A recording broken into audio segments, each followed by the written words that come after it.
So, my Liberian people, welcome, my people, yeah, welcome.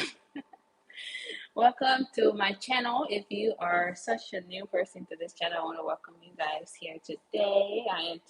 I'm taking a break. I'm taking a break from researching. I'm taking a break from working. I'm taking a break from paperwork. I'm taking a break from a lot of things today to just, talk to you guys about what's just happening in life and what's happening in Liberia and Africa as a whole.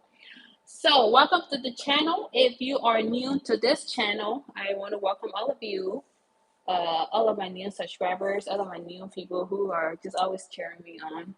Thank you for tuning in, y'all.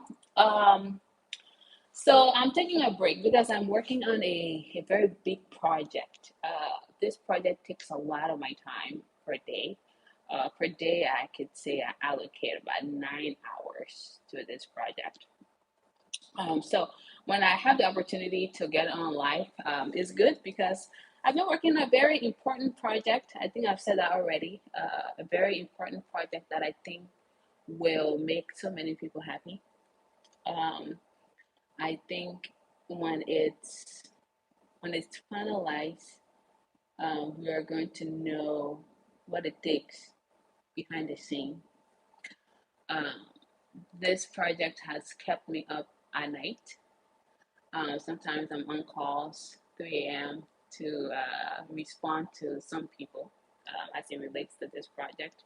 I think I talked about it recently on my live. I said it's a very iconic uh, property in Liberia, and so it keeps me up at night. It keeps me up 3 a.m., 6 a.m., 4 a.m.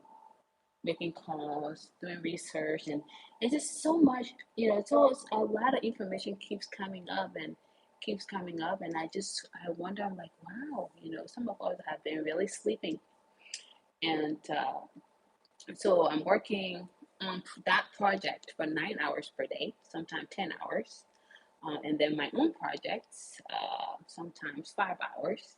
So you can probably imagine maybe I'm working like 12, 13 hours um, per day. And that's what you entrepreneurs need to allocate to yourself in your business. 2 hours per day as an entrepreneur, so we never cut it. And so I look forward to this iconic spot in Liberia being something that we can put forth, and I'm really glad to be a part of the process. I can give a lot away, but for some people have been so smart to say, this iconic spot this girl has been talking about is this, and I just said, good for you, good for you. You're so smart. Um, but anyway, so my life today is about accountability. It's about what Liberians in Liberia can do, okay, to help everyone. Because we talk about people in the diaspora all the time, and we don't see how complacency has clouded our country. There has been so much complacency in that country that people just need. I don't know. They need like a hot comb to like say, put it on their head and say, "Get up," and chase them. I think our Liberian people, what drives them crazy is like water.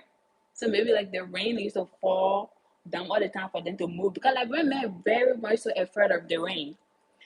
But when you do anything else, you say anything else, they just sit.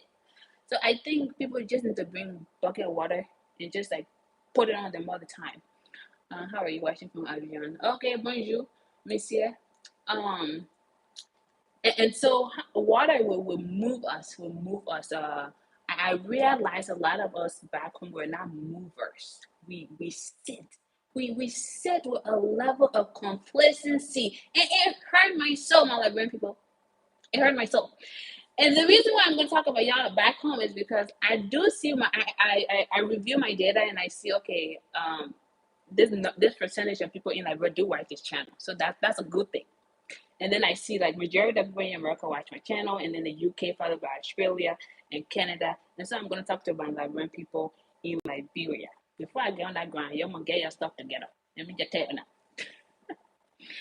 But we have a problem in that country. Many problems, but specifically we have complacency problem. A lot of you in Liberia, when somebody give you a piece of job, okay, they have to put fire behind you to go do your own job. Okay, that's not cool. um I don't like to say my people are lazy. I think my people are just more complacent. They like the situation that they're in. And how can we change that? How can you get up and say, you know what, I gotta go, I have a job to do, I have to be somewhere at 10 o'clock, I have to be somewhere at this and that, I have to report this, how can we help people in Liberia to change this mentality of just being so complacent? I'm tired of it. So anyway, so that really has been on my mind. But another thing that has been on my mind is this issue of land. Okay, this issue of people not doing the right thing. Okay, the right thing. Um, if you bought land many years ago, please do the right thing. And the right thing is what I'm going to tell you to do right now.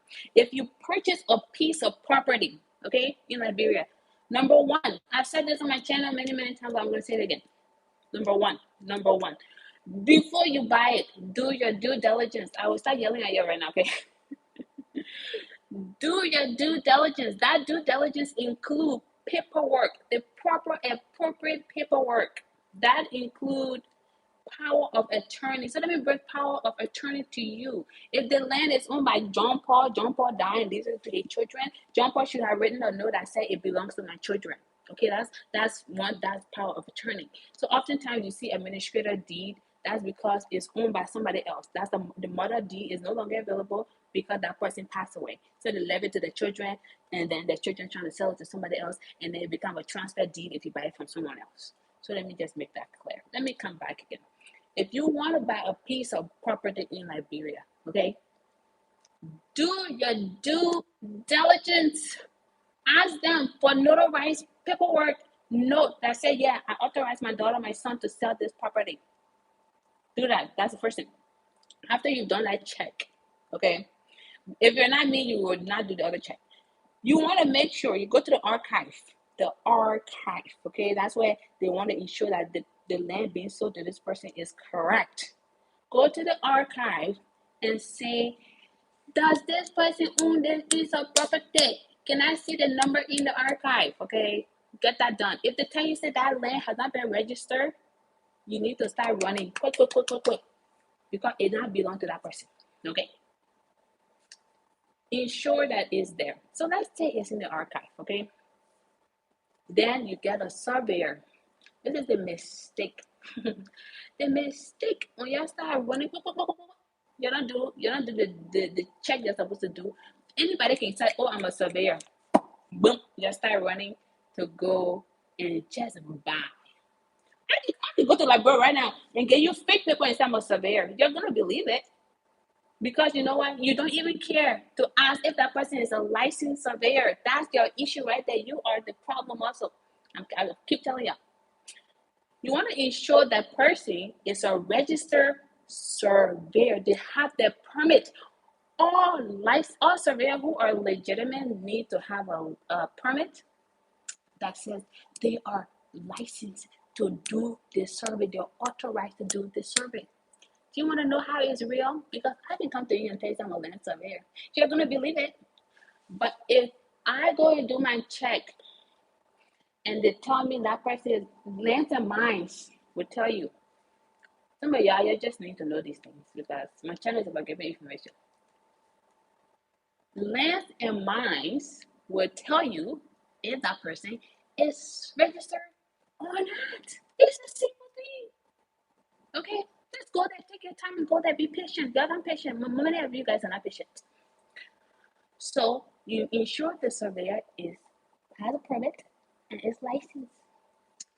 Then you then say, okay, all these things are done. Then they go survey your land. If you're smart, again, you have two surveyors. Number one surveyor will tell you, yeah, I'll do the land, because typically the land sellers have their own surveyor, okay? It's just what it is. They have their own surveyor. But you're smart, you bring your own surveyor to just make sure that your measurements are correct. because they have the interest of the administrator. They don't got your interest. Who the hell are you? You're just paying your money to them. So the person you bring as your own surveyor will have eye and say, yeah, that is correct. That's why all the stuff I said to people on this channel, I have my own surveyor. Okay. I have the administrator surveyor, and I have my surveyor who will make sure is correct. So I'm letting you guys know the secret. That's why since I've been buying land in like 2009, I have never had one issue. And I'm telling you today. So the surveyor checks everything is okay. Nobody cornerstone lives there. Nobody cornerstone lives in the ground. The next thing is, peace, yo. The next thing is to make sure you get your land document, okay? Which is that deed that says the administrative deed or the mother's deed. I mean, come on. No deed are just popping out of the place. So you're not really gonna get a lot of those warranty deeds or mother's deed. You're gonna get administrative deed because the people then passed away already. I'm sorry. And then you get your deed. This is where I recently cried for somebody.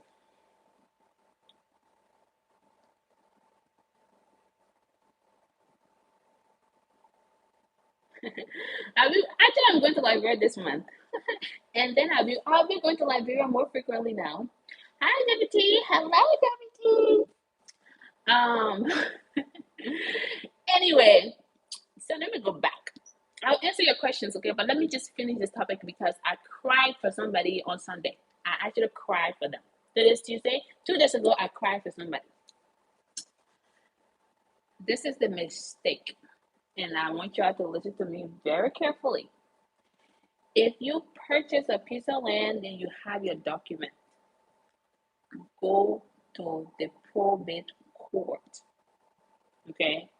I would emphasize this again. Go to the probate court. Make sure the judge signs that document. You understand me? That document it will be there for 3 days. Nobody can lie to you. Okay? Anybody can give spoiler story, your deal will not come from that. Just know that other spoiler story. 3 days, okay, 5 days max. I'm telling you, 5 days max.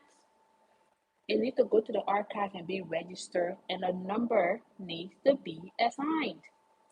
Typically, people at the archive will say, "Oh, give them cold water. Give them cold water, whatever. It's cold water. Do you want your stuff out, or do you want to argue about cold water? I don't think so.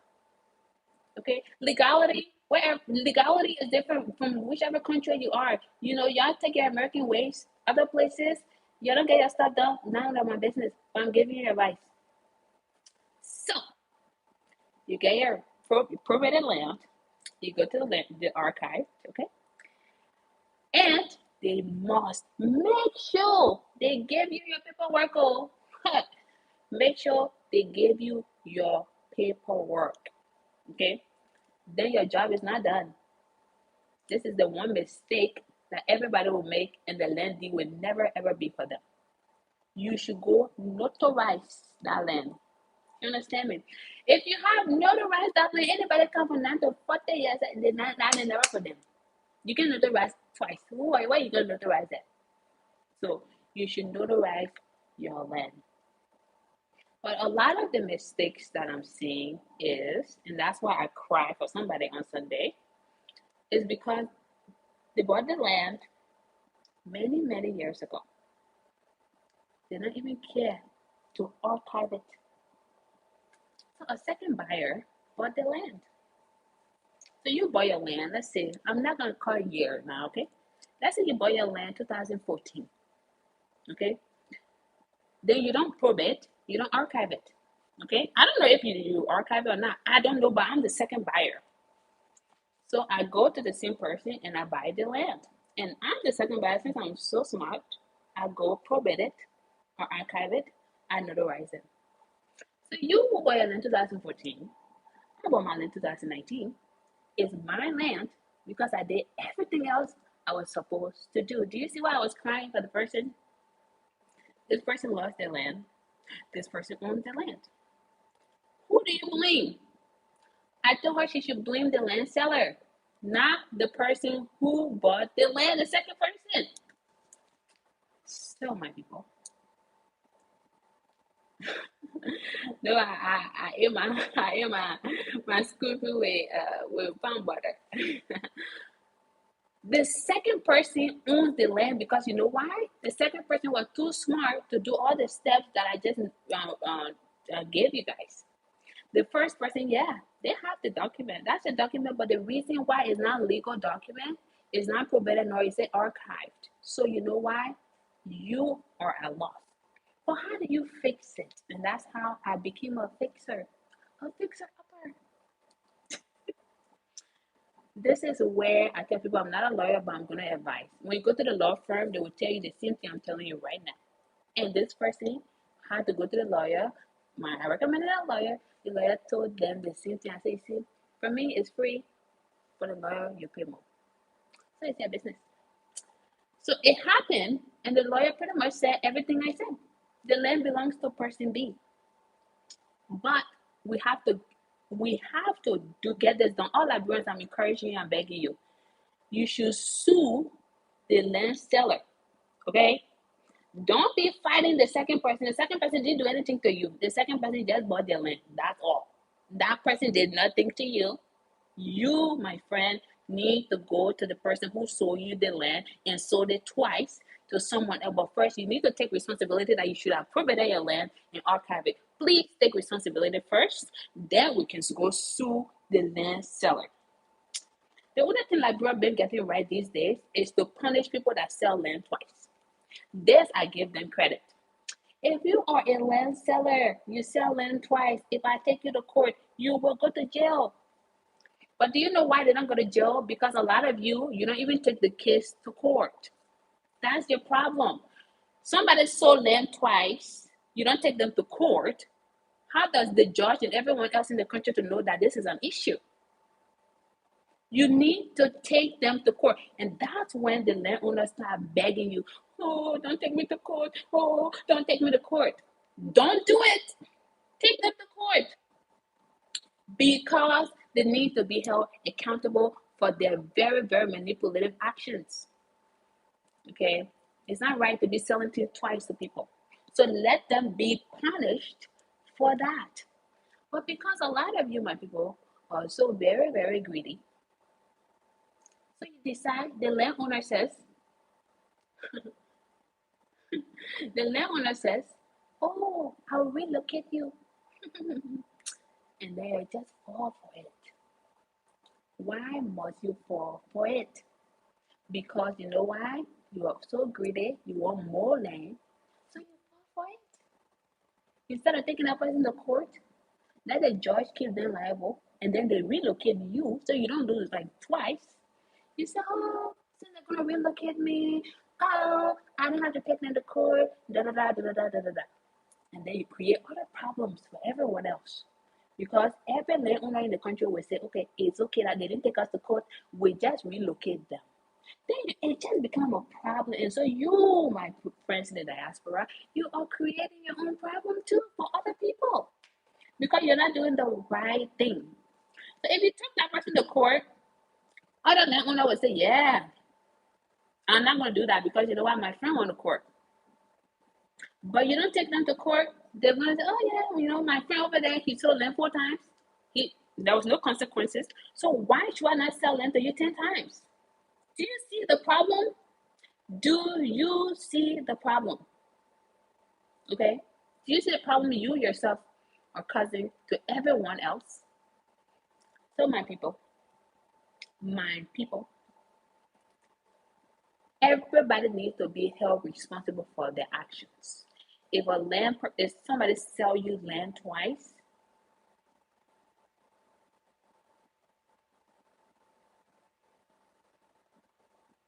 mm-hmm. All right, sorry, I have to see this comment. I gotta see this comment. This is a good comment. Okay. My mother needs to listen to this because the lady had 32 acres of land in Salala, but she don't care about it at all. But I will put fire on her back. Please put fire on her back there, my sister. Okay. So then, these land sellers, they're too smart.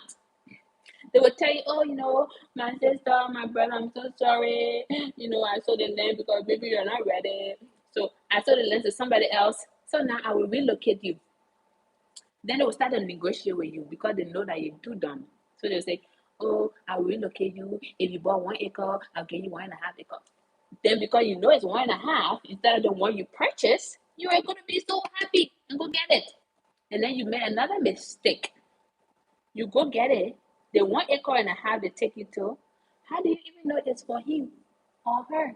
How the hell do you even know it belongs to them?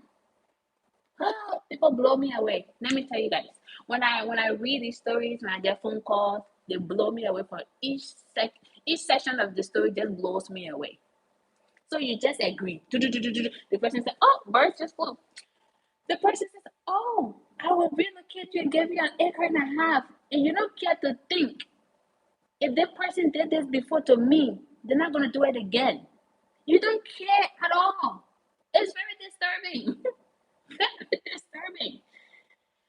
They're gonna relocate you for 1.5 acres because, hello, they don't want to go to jail, and two, you are naive, and they're gonna think, well, that person's gonna take 1.5 acres, even though it may not even belong to me. Do you see how you continue to create problems? Continue to create problems. Don't do that. Don't do that. It's not good for everyone else. Okay. So let me just sum this thing up. Before you buy a land, just do your check. That's all. Do your check. Don't be greedy. Do your check, and then get your property. Take it up a notch. I think that the difference between what I do when it comes to buying land and everyone else is I consult my own counsel. I consult my own lawyer. That's the reason why when I tell you say nobody will have land dispute, I know what I'm talking about. I know since 2009 I've had property in my birth. No one person ever came to my foot to say somebody sold anything twice. You cannot, because at the end of the day, what needs to be done, I have a checklist. Once my checklist is done, I know I've done my job, and that's all that matters. And so people continue to make the same mistakes and they expect different results. Insanity. Okay, it's not right because it's causing problems for other people.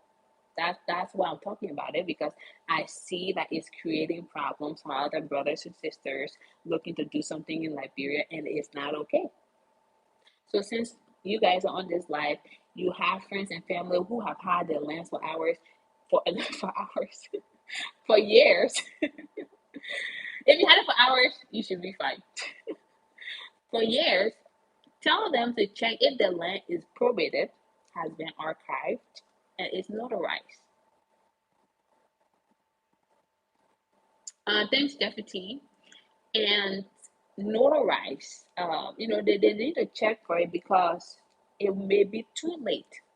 You know, if I go to Liberia right now and I see acres and acres of land, and I mean I capacity to buy it, and tell me say someone owned it for 10 years ago, I will risk buying it because I know many of you don't even probate your land, you don't even archive your land. So I go and archive. For the first thing I do, I go check the archive to see if it's registered. If it's not registered and it's a good location, I will buy it, and you will be at loss because I know exactly what to tell that landowner and the judges and everyone else. And I will take your land because you don't want to do anything by your own land, and it's very sad. Um. Let's see this comment. Uh, my favorite YouTuber. Oh, sweetheart, thank you. She speaks good about like brain surgery and like breakdown. Thank you, darling. I appreciate you. So, so you know, so let us do the right thing as Liberians who are in the diaspora. Let us not cause problem for other people who are trying to go back home. I think it's very, very important. So that's that. As far as land, if you have any questions about land, I call myself land expert these days. because I just know how to navigate. And that is, not to take all credit. It's because, having a good team in place is very important.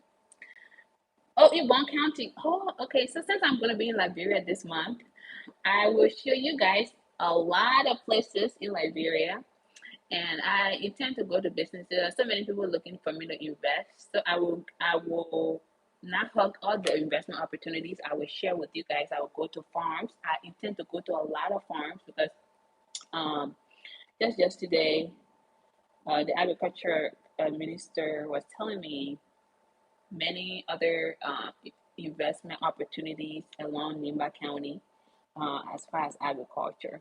So when I go to these places, you guys can see what are the investment opportunities that are there in the agriculture sector.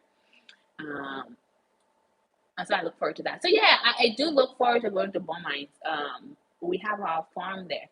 So we'll be going there talking to my staff and see what other opportunities are there for my brothers and sisters who are looking to venture into agriculture. So the other thing here that I really, really want to talk about on this channel, and it bothers me, it's about our brothers and sisters back home. You guys watch my channel a lot.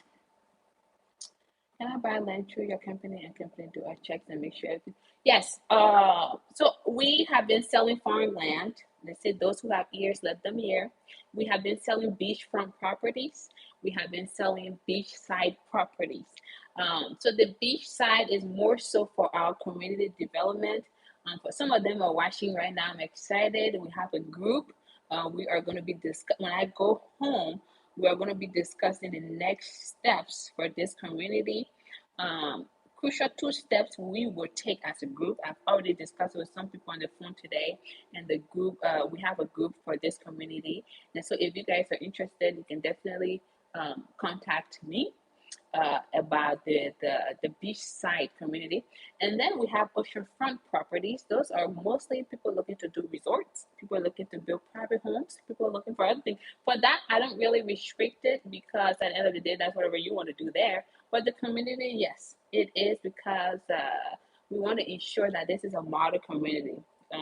After this is done in Breville, the vision is to take it to Bombay, to spread, to Harper. The vision is large, right? But it is a start from somewhere. So anyway, that's the land we have in Breville Beachside, and then we sell farmland. We sell farmland mostly Grand Bassa County and the Bon Mines and all those places. Those are the places we have control. However, the ministry told me today that I didn't want me to check out Neva County and to see what type of land is there, but who knows if I'm gonna go to a lot of these other places. But I do know for sure when I go back home, I'm gonna be checking out businesses and potential opportunities for a lot of you guys who are interested in the agriculture sector. I think one of the issues that people face in back home, if they have like larger farms, is export. Um, Exporting the goods from Liberia to other countries, especially abroad. Most people want to do business in the US, but there are so many red tapes. But like I always say on my channel, nothing in this life comes easy. So if you cannot export your things to the US, how can you network? How can you network to ensure that you're doing the right things to get a partner in the US to distribute your product? And that's where people are stuck, and I have to go there to go take a look at what they can offer. Okay, but there are a lot of land, farmland available. Okay, so um, this is for my people in Liberia. Okay, I need to give you guys. I will talk about this, and I have a couple of community meetings when I go to Liberia, and I'm going to talk about it too. Is people in the United States or Canada or Australia or just outside of Liberia, we are not money machines. Okay.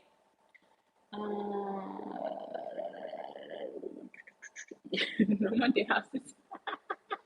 I will come back to these comments. A lot of these comments are making sense. Okay. You guys are cracking me up. All right. So My brothers and sisters. Uh, my AirPod died. Okay, so can you guys hear me? If you can hear me, please give me a thumbs up. This thing always dying though, cause I'm on it all day. Um, so anyway, can you guys hear me? Okay. Yeah. Okay. People in Liberia, because y'all watch my channel, so I do see percentage of people that watch my channel from Liberia, so I'm gonna speak to a lot of you.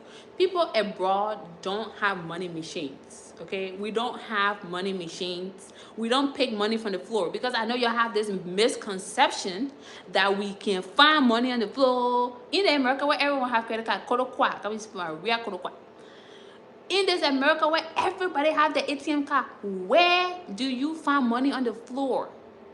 Please tell me, because a lot of you guys have the misconception that we have money, we see money on the floor, we have money on the tree, we go to the store, things are free, and all this misconception. But I don't blame you in Liberia that, because some of us, when we live here, we want to show off to people, we lie to them. So please desist from the single idea that we in Liberia, we in America, or wherever we are outside of Liberia, we have money wasting. We do not. We don't. Okay, so a lot of your brothers and sisters, okay, are doing the best they can. Some of them don't even sleep in their own houses because they're working to put food on their family table, to send your money, some of your crooks, to send your money back home. They do all these things, and then at the end of the day, you just lie to them. So how you people in Liberia are expecting us to want to continue to develop when you continue to lie to us? It's not right. So my advice to all of you is to work with your brothers and sisters in a more transparent way. Okay, let us be transparent. Let us get up and understand that people actually work too hard in this country, or other places, wherever they are, they work a lot. America is not America or Canada. Those places are not places where you're just gonna say, oh, I'll go to work whenever I want, like most of y'all do back home. No, people have to go to work. Some people work 12 hours. When I tell you some people don't sleep in their homes, please believe it. But a lot of us here, we are trying our best to help develop Liberia, so the little your brother can say, put my cornerstone down, don't eat their money, please. Okay? If somebody sends you some little money to build their foundation, please don't eat it and lie to them. The best thing you can do, oh, my sister, I need some money from you. Please help me with some money. If they say no, that's also their business, but tell them you're not doing free work. Okay? Tell them, say, I'm not doing free work for you. Then there's a balance. Okay? Then there's a balance, and some of y'all need to stop telling your family member to work for free. It's not okay. How you expect them to sustain themselves? So there needs to be a balance. People in Liberia cannot keep thinking we catch cows here. And we here cannot keep thinking people are going to do the work for free. It's not right. Okay? So don't do that to your brothers and sisters abroad. The last thing I got to tell you, my Liberian people back home, because I know you watch my channel. I know you watch my channel because a lot of you can send me messages too. So the last thing is dedication. Okay? If you never get motivated by anything in your life, is to understand your word. If you give people your word, you need to keep it. Be the man or woman of your word. Okay? If you tell someone you will do a piece of job, make sure you get it done well. Okay? Don't start somebody's job and then you start giving excuses why you didn't make it to this place. So. It's not right. And in that dedication, you need to exercise some level of seriousness. Okay, I said it before on my channel when I first started it. A lot of us there back home, we are okay with the little we have. We are okay with the little we have. And I'm not saying be criminal or anything like that. But if you are doing a piece of job, okay, you can't keep telling yourself, oh, I can go whenever I want. I can go to work whenever I want. I can show up whenever I can do, you can't. We just can't. We got to be people that want to move, you know. You got to be people that want to find different ideas. Just like, how can I improve this? Okay? If somebody hire you on their construction site, your sister building on her house, and she said, go and work on the construction site, you need to be the same dedication you give to anything else in your life. Give it to that project, do it well. Because when you do something well, even if the person is paying you $80, and the person say, oh, you've done their house well, you've done that project well, that person know within their own common sense to give you even more than what they're paying you. My brother and sister, I do this stuff all the time. If I see my staff doing well, they don't have to talk to me about bonus. I will give you a bonus. It's just a simple thing. If your sister, brother give you a project to work on, get it done. And that person will give you even more than what they ever thought of paying you.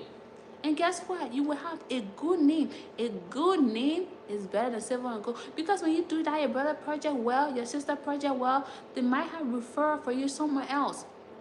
You know?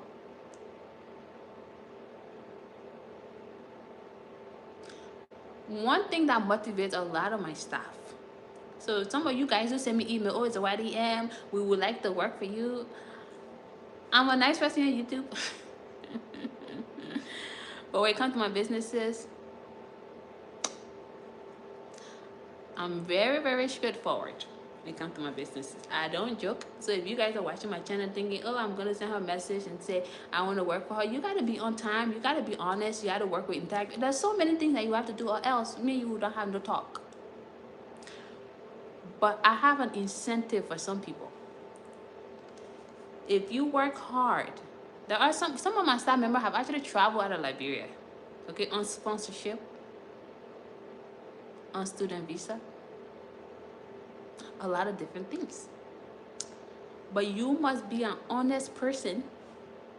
I must see that you are working towards something greater than what it is that you're doing, because what you do for me is temporary. Because when you go and educate yourself and become a better person, you have family to feed. So this incentive, I give it to a lot of my young staff. That's how some of my staff have been even able to go to scholarships, travel. I have 3 staff. So y'all in Liberia who want to work for Zawadi, you got to be an honest person. It pays. You got to be an honest person. You have to come to me with ideas constantly. You got to come to me with ideas, because I have other things to do. If you work for somebody, okay, you need to contribute growth. You need to contribute to them, not just, oh yeah, I hired you to do my house. So now, oh, for you to go negotiate prices, you can't call me. The people say $2 for this and that. But so what you say? You want me to leave from America to go and negotiate prices? Stop. Just stop. So for many of you back there, please think for yourself, okay? Think for yourself also. If you're building your brother and sister house, okay, if cement is $8.50, you better go negotiate for $8. Don't can't call them and tell them say $8.50. You know they're trying to save costs, you know? You need to think for yourself. Think for yourself. So I appreciate my young supervisor at my entertainment center. When they tell him tie is $12, and he says, no, thank you, I will go to somewhere else. And they say, oh, come back. He can say, oh no, I go somewhere else. He can be bluffing the people that is secret, but you don't know his name, so he can go to any of your store. He can still go negotiate. Oh, you said tie to the man for $12. The man say, I get $9. And I have already allocated $12. For me, I've already allocated $12. And my little young supervisor is so smart and good negotiate less. I can tell you saying you have the rest of the money that left. Simple as it is. It's already budgeted. It's already within my forecast. It doesn't matter. It's not a surplus, nor is it anything else that was not in my budget already. It's already there, but because of honesty, but because of negotiation skill, you can have it as part of it. After all, become your after month bonus. Okay, so many of y'all that want to work with me here, you need to have integrity, first of all. You need to be able to negotiate, for second. And you just need to be a mover, okay? You need to be a mover. I cannot think. A lot of people that I work with me, I can think for them. They got to think for themselves because I don't have time to focus on this business, focus on the business, because I want you to think. So when you work for people here, be honest. Be honest always. Not only when somebody's looking. Do something with good heart and think that, okay, this person's not watching, but I still have to do good, because at the end of the day, your integrity matters. It matters above anything else. Not even the money that wasting in America. You say money wasting in America. The day any of you find money on the street, you better tell me. We go find it too. So anyway, they better get ready for me next week because I put them on negotiation. Okay, you better tell them, girl. You better tell them. You better tell them. Very, very important. So just some of you guys that go home and wanting to build your house, you need to collect a lot of these people cards, these stores. You need to collect the cards, and when you collect the cards and tell them, hey, I want to purchase this. Those were the initial stages. I used to do that before I have staff members and pretty much kind of educated them on how the system is. I would collect the cards, and then if somebody's selling something here for $5, I will text all of them and say, you know what? I can get it from Seti Brother for $2. What do you think? And they want business. So anyway, you got the point. At the end of the day, I think Liberia is such a beautiful country. It's such a small country, but beautiful. And it offers so much more than the problems that we see at the airport. It offers so much more of, so much more than the long lines at some of these entities, maybe like the business registry or in the finance department, or wherever you may go. It offers a lot of that. And what I think is crucial is to be patient. If I can sit on this channel and tell anyone to be patient, trust and believe you can be patient. I am not the most patient person. But I have gained some patience within the last years. I think Liberia has humbled me so much that I can be so patient. I can even laugh about it. I can even use my little kolokwa. I can laugh about it, and I just get going by my business. So being patient with Liberia will take you a long way. When you go to Liberia, you cannot expect our country to be like America. But even if Liberia has all the billions of dollars, I would not want that country to be like America. Because everyone needs to have its uniqueness.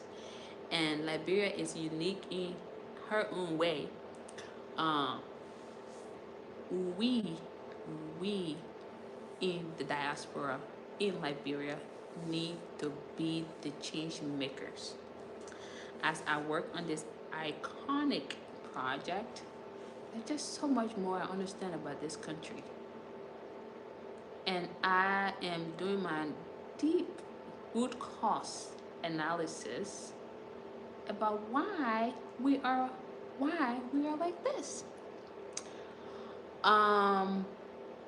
So that's what I'm saying. It requires a lot of patience. When I think about this project and everything that has happened, I want to cry. I want to use it to help, and I encourage all of you to do the same. It's a lot of things just sad, but it requires all of our help. It requires all of us to be patient. It requires a lot of us to get up and move. It requires a lot of us to think outside of the box.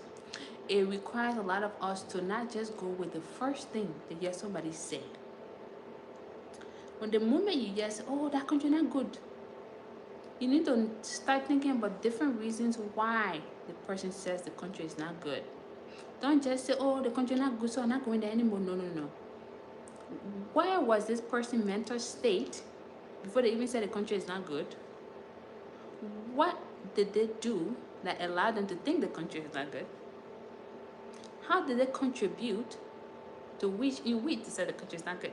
Because a lot of time when people say Liberia is not good, majority of the time, well, not I say a lot of times. A lot of times that person got nothing going there for them. But that we sit and we say things not good, and we don't become our own critical thinkers. We just say, oh yeah, oh Zawadi M comes on her channel, she said, oh Liberia is trash. So then we agree. We just agree. You know, we agree. We don't even think. We don't even think. I bet a lot of you think your beautiful, iconic structure in that country belongs to God knows who. Many of you don't even know who it belongs to because you don't think. You don't think. We don't think. We just take the first negative thing somebody says and we just run instead of, okay, there's so much trash, you know, in this city. But what are some of the solutions? What are some of the problems? How can we mobilize to help mitigate these problems? But the first thing is, oh, that place not good, oh, that place not good, and you just run with it. When can you become your own critical thinker? When?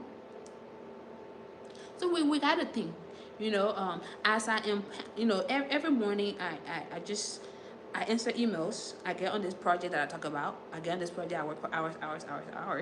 I take a break. I go to the gym.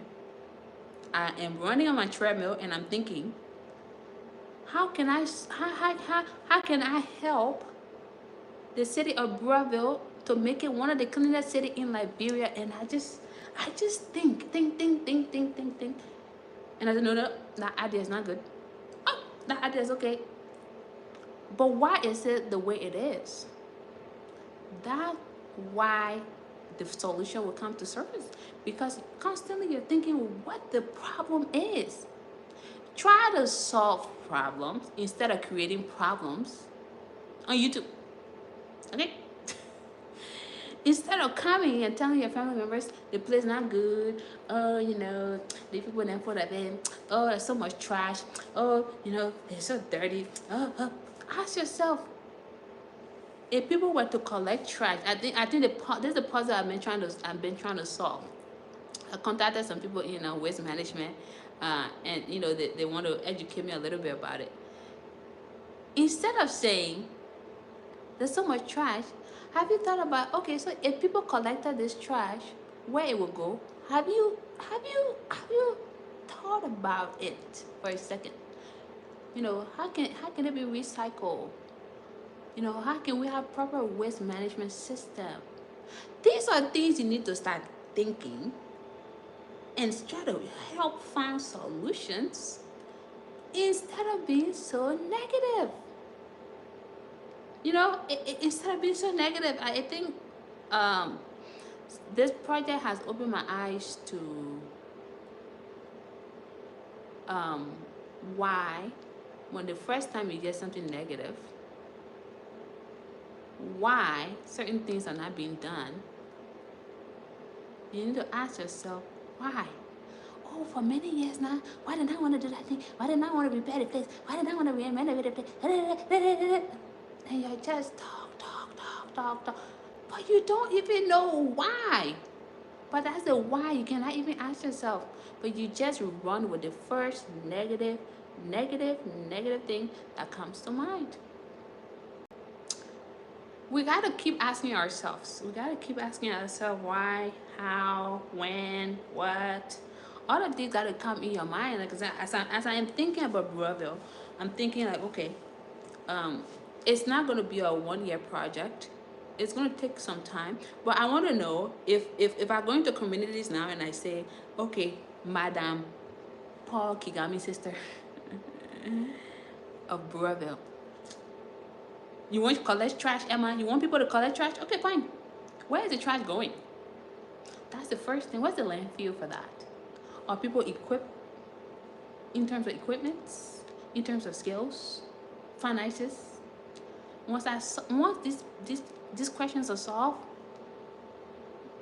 then Buraville will be where it needs to be. But before it gets there, you got to keep thinking and thinking and thinking, and then ask other people who knows what they're doing.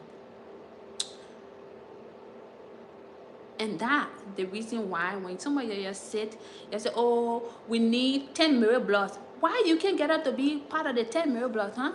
Mirror block will only be one person. Let me just tell you today. She will only be a one person in Liberia, going from street to street to say she cleaning. You just say you can be the second mirror block. My crew, oh my honey, tiny, you know. You can be the second tiny, okay? By thinking, by implementing, by partnering, collaborating, instead of just being negative. Oh my God, the negativity really hurt myself. So I think my rant is over.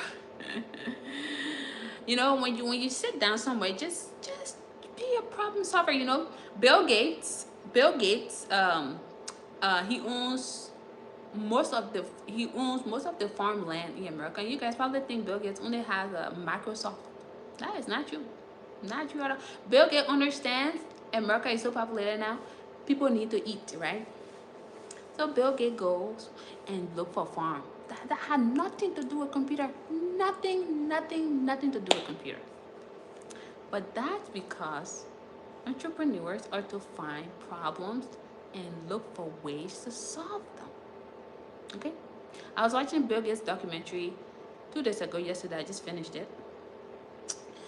And a lot of things I learned, other than other than the drive to find solutions to problems. But if you want to perfect something, you need to dedicate time. You need to dedicate time and partner and be with people who share the same visions as you.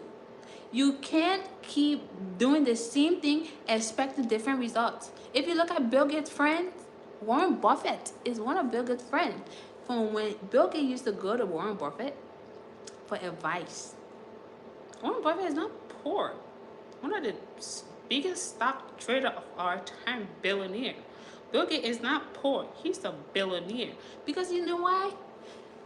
They think, they sit and brainstorm together. They try to find solutions. But a lot of us, we just say, oh, you know what the person said? Oh, you know, John Mayer said like, but terrible. And it just recycle. It's not right. We got to be the change we want to see. Okay? So, you know, it hurts. It hurts when people say, oh, you know, I went to college, I got this degree, and da. What have you done with your degree? And I'm not just talking about, you know, just what's in your head. What type of solution have you solved, or are you trying to solve with your degree? What is it? You know, it holds no merit to me when you're having that kind of conversation. It holds no merit. It's just something that anyone can go sit in class. But the couple of factors that determines who earns it, who really earned it, is the drive, the motivation, dedication, and the time that needs to be allocated to it. So I'm gonna ask y'all, how can we find solution to the issue of waste management in that country, huh? And we cannot do the whole country like that. You know, we can't do it in one setting. We can't. We gotta pick community by community. Even when you guys see Kigali, because I do business in Rwanda, that's why I keep mentioning Rwanda. And secondly, Kigali is the cleanest city in Rwanda, in Africa. But when you go to other places like Kikondo, and you go to other suburbs, they're not the cleanest places, but they're trying.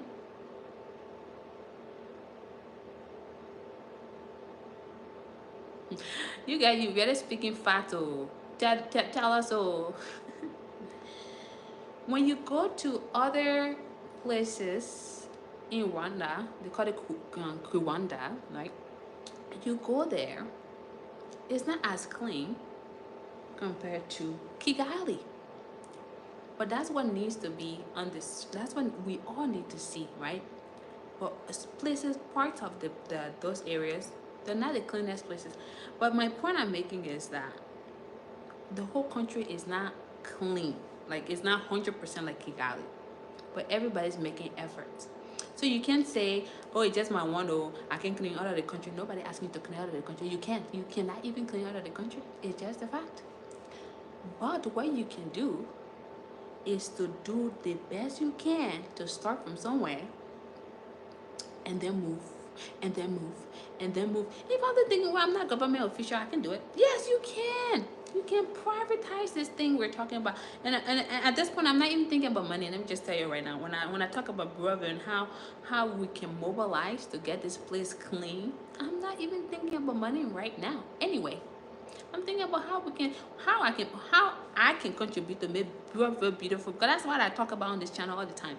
That place will be one of the most I don't want to be like Donald Trump. But we got to put ourselves to work. And in order for us to get to work, to see other great things in Burrillville, someone needs to act. Mary Burr cannot leave where she is to go act in Burrillville. And I am amongst my peers, some of which are in my in the group for the community. We all can say we want to go here, go here. We got to focus one place. We got to focus one place. Because in that way, you guys are going to come to Burrillville and you'll open your mind and say, whoa. Then we can take it from place to place to place. But before then, some of us got to think. Sometimes my brain just go do. I'm just thinking. I go on LinkedIn. Many of you on LinkedIn is a good resource. I go on LinkedIn, I put waste management. I contact so many people. And I just, hey, I'm just connecting. They respond. I appreciate it. The next day, chat about an article on waste management. And I just engage. engage to have a lot of people in this network because I'm trying to solve a problem I cannot solve by myself because you know what, my degree is in healthcare management. I go to school for hospital business. You talk about any healthcare thing, I would tell you, say yes, I know that one. That one that I know. But when you talk about other businesses and things I'm trying to find solution to, I gotta reach out to people who knows. People who are well versed, because everybody got the area. They say some people area to really market. My area is to go in healthcare. My area is to go find problems. My area is to link with people who can find solutions. That is my area. And so I said it the last time. You want to open a salon, go contact somebody who owns a salon. These things are just simple things. So as I am constantly emailing people about waste management, they're just giving me ideas. Hey, this one person says, oh, you can get donated equipment and get to Liberia. Fine. I need to know more about that. Just wanting to learn, wanting to know how we can find solutions to a lot of our problems. A lot of problems that are within our control. Is waste management in your control? Yeah, you better believe it is in your control. Because all you really could do is to go to one county. Some of y'all could just go to like Painesville. Y'all know Pam. Pam is on Facebook all the time trying to do cleanup campaign in Painesville. Y'all know that already. You decide you can pick Painesville and go pick her brain, Go pick her brain, talk to her and see what really she's doing. That's up to you. You want to go run to but that's not my business.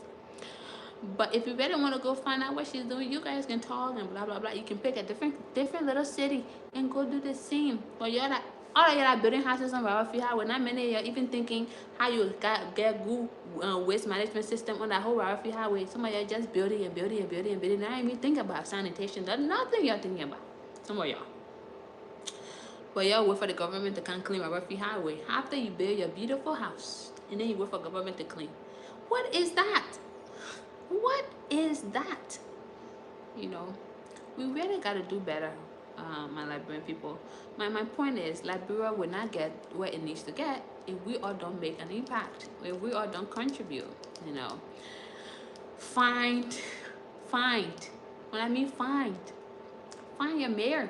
You know, don't just go to Liberia for pleasure, my people. Don't go to Liberia for pleasure, and then when you leave, they say, "Oh, that place I go." Why you went there for just pleasure? What else do you expect to see? Find a mayor of that specific place and talk to them.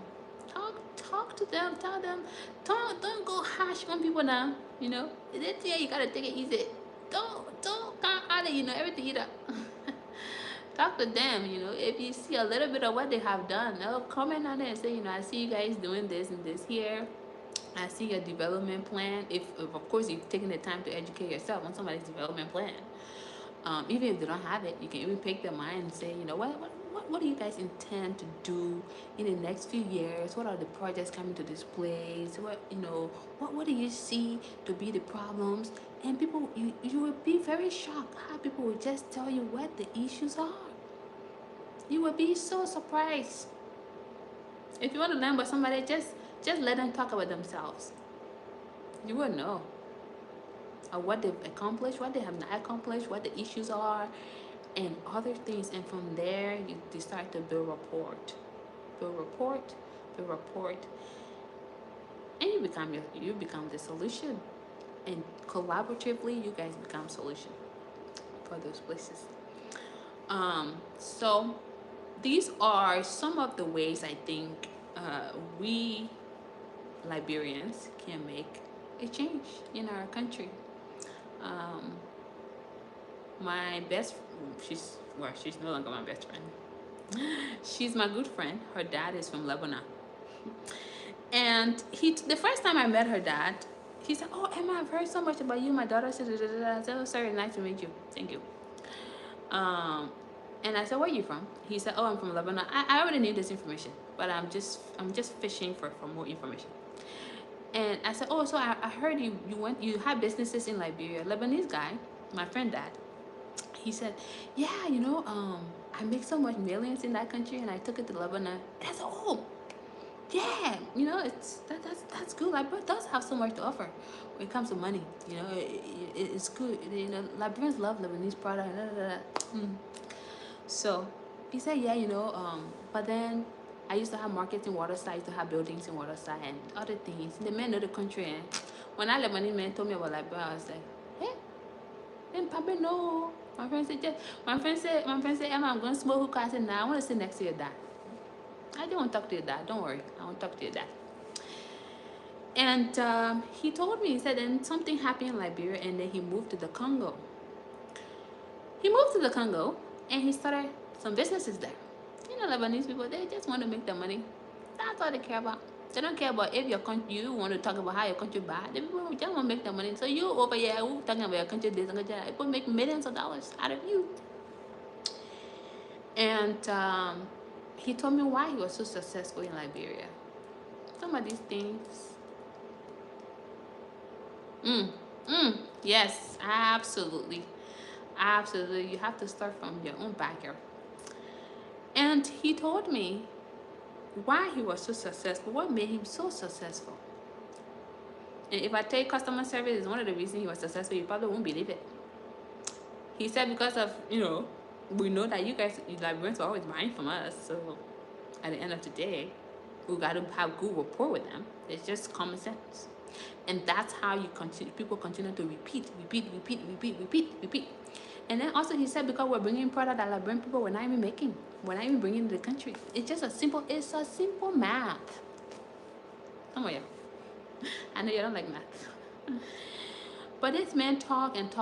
And mind you, his house in California is worth $1.3 million. Let me just say it right now. It's not, I'm not making this stuff up. But this is a Lebanese guy. But I'm just trying to get more insight into why they're so successful on the continent of Africa. And then I got more information. And then every time I say, Katya, I want to come to your house. I'm saying her name on here. I want to come to your house. She said, oh, I know you want to talk to my dad. I said, I know. I want to make $1 million too. He said, oh, Emma, you're such a funny little girl. So anyway, and so he brought me closer to the secret of why Lebanese are so successful in that country. Every time I want to go to her house, she knows me. Her dad will talk first before I go sit down with her. It's just simple as it is. And that's why when I come on here and talk to y'all about community, y'all can just hear in your ear, it just blows somewhere else. Like when people have a community, when I mean community, the people know each other. They help each other out. They have such a close knit. You go to Ira supermarket, you find all Lebanese there. But that the Ira supermarket you see is not owned by one Lebanese. Is owned by a bunch of people. Each aisle, for example, maybe cereal aisle is owned by one person. Oil, owned by one person. You go to produce, owned by one person. They rent spaces in each of these stores. For Liberia, man, I tell ya, we want to just have our own and just be our own. Somebody bring little idea to you for you to even think about it. It's like, I don't want to do that. I don't want to do that. I don't want to do that. If I build a big store right now in Liberia and say, you can't rent aisles. Y'all tell me, say, I want who say I want to do that? That's part of the secret.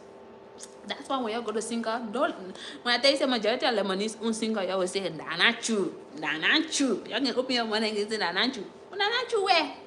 You're going to just sow things that are not true. But we got to do better. Oh. We got to do better.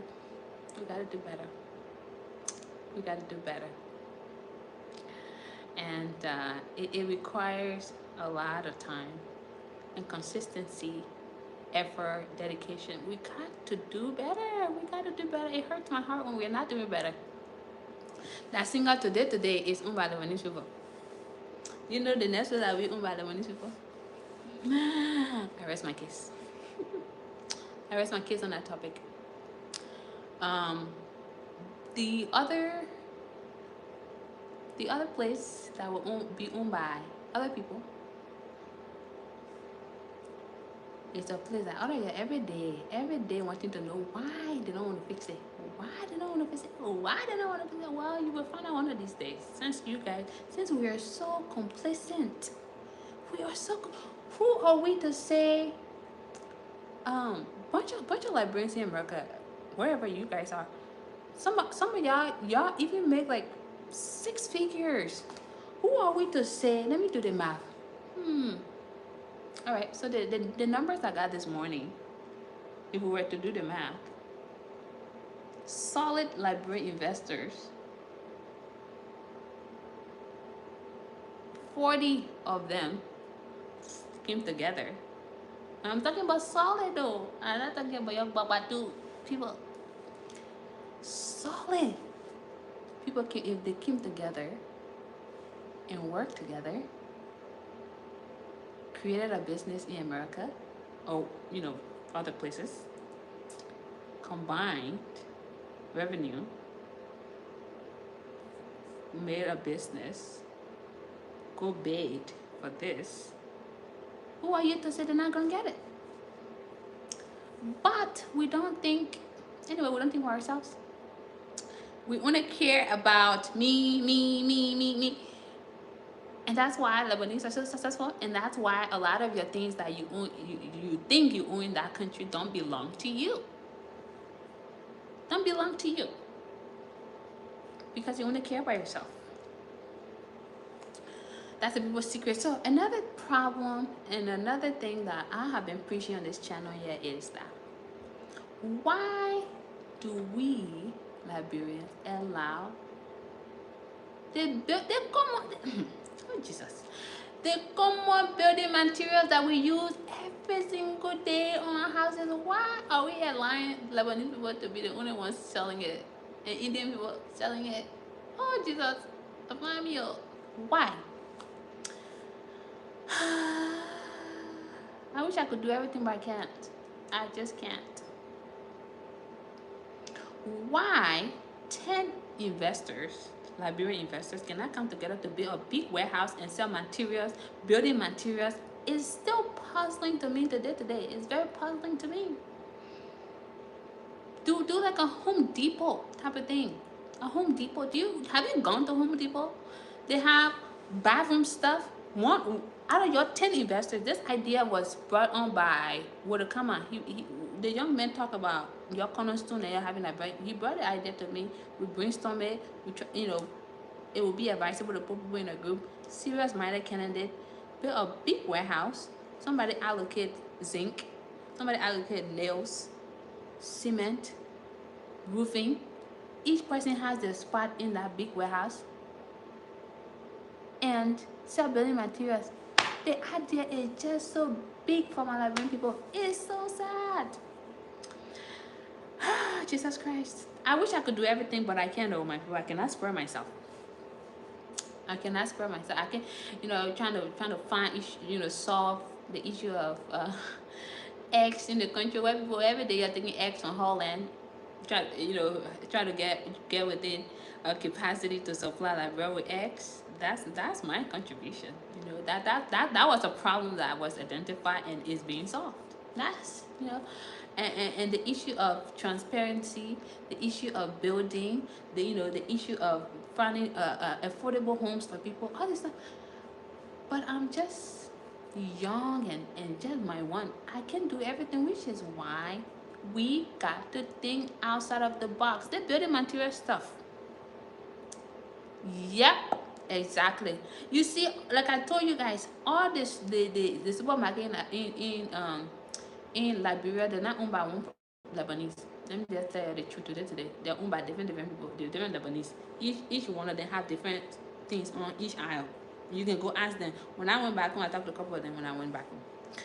The building material store, 100%, they're not owned by one. It's not owned by one person. That U.S. supermarket, do you know how many people? Do you know the person? Do you know each person owns different things in that store? The Seti brothers.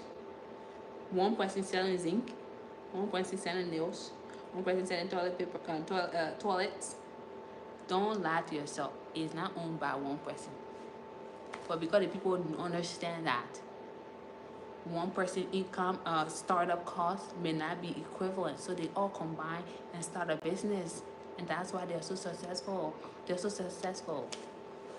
Okay, you building materials, let me come back to it.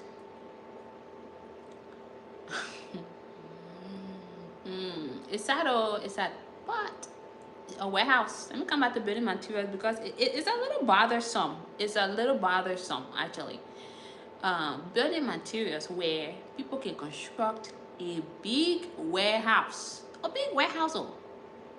and put different things. You want a connection to China? I will give you connection. I have a shipping partner in China. We ship your stuff to Liberia for a very affordable rate. All the stuff that y'all see, y'all think you're building in Liberia, they're from China. Why do you think Lebanese people are taking the stuff from? They're taking it from China. Why we can be so smart to say, okay, who's interested in setting up a building materials warehouse? Let's see how many people will say, okay, let's work on a business plan. Let's see, some of the barriers, some of the opportunities, some of the threats, things that strengths or weaknesses. Let's see how we can brainstorm. Okay, maybe we don't have a buyer. How can we get a buyer? How can we get a person to buy from? Do we need the money down? Majority of businesses in China don't even want you to put money down. They don't want you to put all your money down. If you establish a rapport with them, they want you to take their goods, go sell it, and then you pay them. That's just how it works. But because many of you don't even think outside the box, it seems impossible. But it's not. How many? 10 people. 10 people, I'm telling you, 10 solid people can do this business in Liberia. 10 solid people can do the warehouse, material store warehouse business in Liberia, 100%. 10, I guarantee you, 10.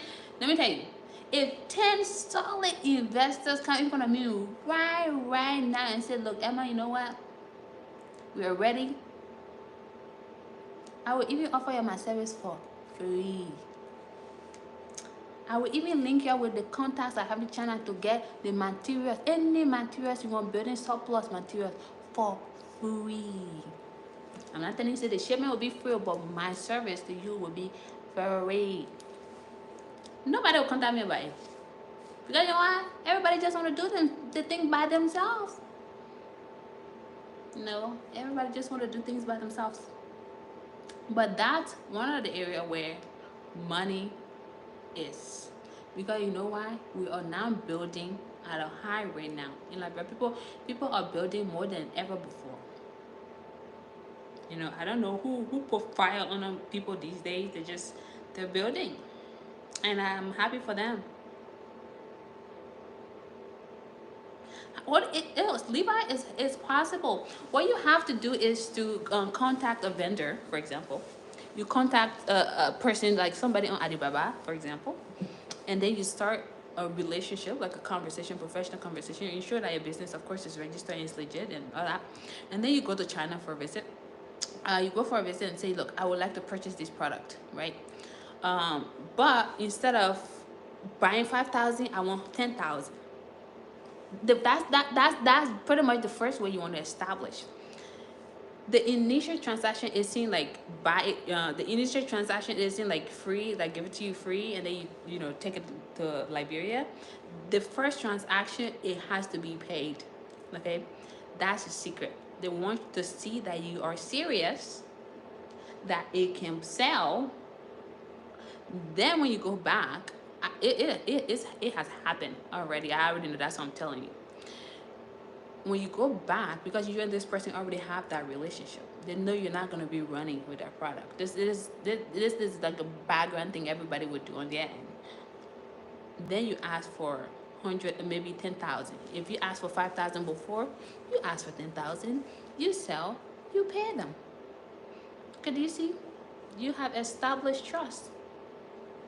Then you go back and say you want 15. You sell, you pay, and it just goes on and on and on and on. There's an Indian guy on Robert Street Highway. I have his car. That's what he does. But people already have the fear anyway that it's not gonna work. So anyway, I'm just telling you what I know. So a lot of times, you know, that's how they do it. But you have to also go to China. You have to meet up with them. You have to share your business paperwork. You have to show them that you're a serious business person. When we put in still, I have over 100 products. I pay for everything up front, and that's fine. That's 100 products. That's 100 products. But I'm talking about if you were to go over there and you say you need like, you know, toilets, for example, if you know those things. If you say, oh, hey, I need sinks, you know, and I need like 5,000 pieces or how many ever pieces that you want to purchase, you guys come to a negotiable rate. Then you go and sell it. Then you come back, you guys get into a negotiation. Let me give you an example.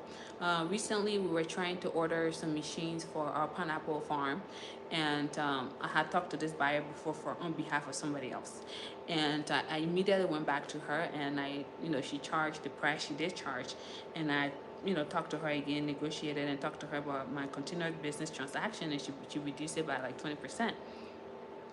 And then we talk about, hey, if I need this, and then she told me about it. And again, I'm not gonna come on my channel to date something that's not true. That's just the bottom line. But these are the conversations that we've had, and also because I have done recommendation before. And so needing this machine is not gonna be like, it's not gonna cost me any more than other people are selling it. So these are some of the things that you must do. These are some of the things, and I can always refer you guys to the gentleman who did that. And obviously not a lot of Indian people are going to share with you their secret, but again, some of us have built good enough network in Liberia to get referral from these communities, these close-knit communities. Lebanese have a close-knit community in Liberia. Indians have a close-knit community in Liberia. And so when you have been able to penetrate these networks, you're able to get referral here. You're able to tell you some of the ways they've been successful. And it's not just them telling you, you got to tell them how you can help them also. And so my relationship, even with the Blue Crest University, is not how they could, how I could get help from them. Initially, I proposed how I could help them. And so once you are able to be a contributing factor to someone else, they're willing to help you, not always taking from them. So you go to a supplier in China, it's not so much so, okay, I'm going to get the first things for free. No, I'm going to buy from you, and then I'm going to come back and negotiate with you, whatever it is, and then you're going to give me some materials, and I'm going to prove to you that I can do it. And when I do it, and I come back to you again, ask for more. That's just business things. And like I said, I can recommend you to the young guy who I recommended, and he would tell you exactly how that worked. But that's why I'm talking about material stuff, because I know what I'm talking about. 10 investors. 10 investors, okay? Like I said, I don't even want 1% in it. But that's because we got to find solutions to some of these things. You can't just go back and say, oh, Lebanese people take over the country. Well, Lebanese man is serious. Lebanese man is not telling you that, oh, you're not going to sell over there because the place is dirty. Lebanese man is going to, I'm going to go there and make my money. And that'll be it. Liberia were thinking about, oh, the people at the airport. Lebanese men say they can go in the airport. They can go in the airport too. The first place Lebanese men come from when they come from the country is to be at the airport. They see the airport. They see the streets. They see the people at the airport. They still decide to go do business. You, Liberian, come in the country, you talk about the people, you talk about your street, you talk about everything else, you go by no business. That is your business. So anyway, you guys just crack me up all the time. It's getting too hot. My little space heater is all over the place. But yeah, so there's there are a lot of opportunities that people can look into out there.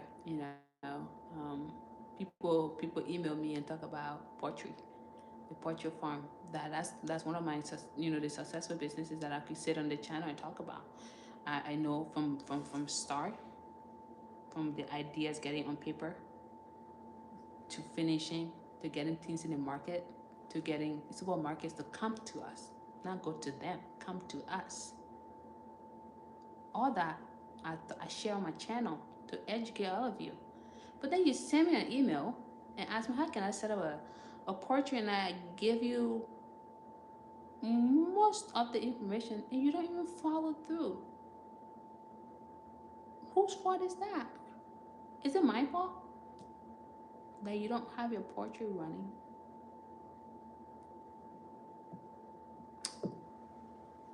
It's troubling. It's a bit troubling. Now I turn the heater up and I'm cooking. Anyway, somebody on this YouTube channel calls me cold-blooded human being. I'm always cold. My feet, I don't have low iron, by the way. But so yes, we got to apply seriousness too. We got to apply seriousness. We got to not take other people's expertise for granted. Somebody recently asked me on my channel how they can get farmers, and I pretty much told them that we got our farmer from Ghana. We sent our farmer for 3 months training. We paid for where he stayed. We pay for the consultation on the farm. We pay for his food. You are investing. It's called investment. You want a good farmer, you got to invest. Stop cutting corners. We pay. The young man live in Takrade. Takrade. You guys know Ghana. You know what Takrade is. We sent for him to. First of all, we spoke with his family. He wants a job. He's a young man. We spoke with his family. The family said, "What is work? Work is work." Yeah, fine, great. We sent him to Accra. Okay. We paid for his place. He was going to stay for those 3 months. We gave him allowance. We paid for his food. We paid the farm owner for him to go and learn. for 3 months. When he was leaving Ghana, we paid for his plane ticket. You are investing in your business. This is not a rocket science. You are investing in your business. So why do I have to keep telling you that you need to pay somebody for their service? I don't. So we did all of that. He went to Liberia. We didn't stop there. We brought a consultant on the farm. What you learn in Ghana may not be applicable. All of it may not be applicable in Liberia. We brought her. We paid her. We paid her.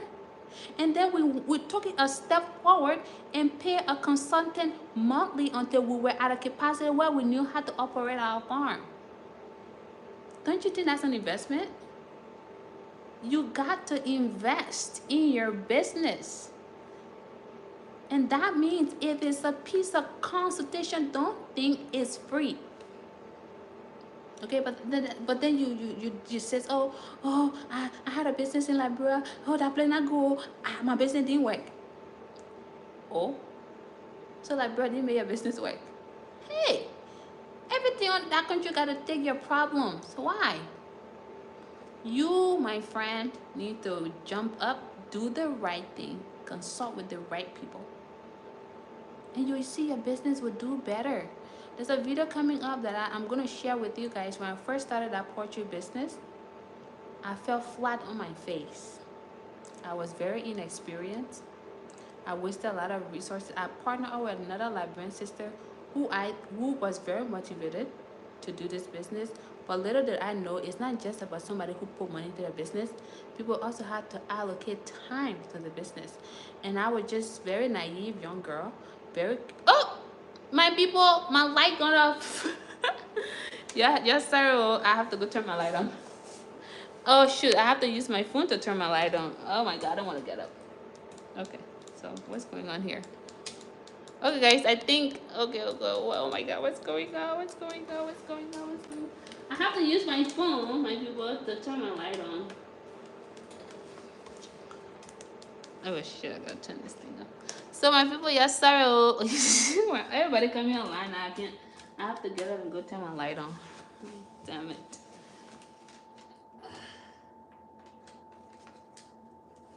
That's too funny.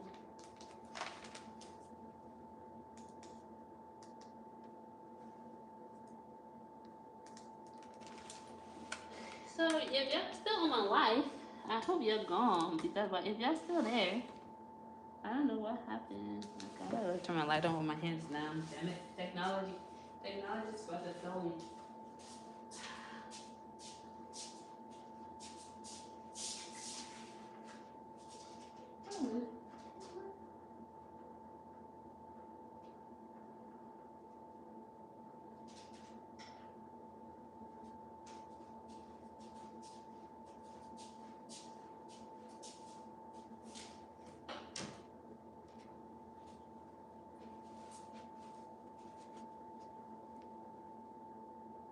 Okay, so a lot of you guys are online. So anyway, shoot. Okay, so my lights went off. Okay, let's see. I don't like to have a lot of them on anyway. Let me see something. Okay. That's my outside light.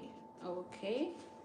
All right. Just give me a moment, my people. Yeah, I know you're still on there. Oh my god. My light went up. Okay, good. Shit. I don't like a lot of my lights on, but it will have to be on. Anyway. Ta-da! Okay, so I am back. I hate this light being on like this bright. Okay, I don't like my light on. It's too bright. Okay, so where was I? I don't remember where I was anyway. So let's see.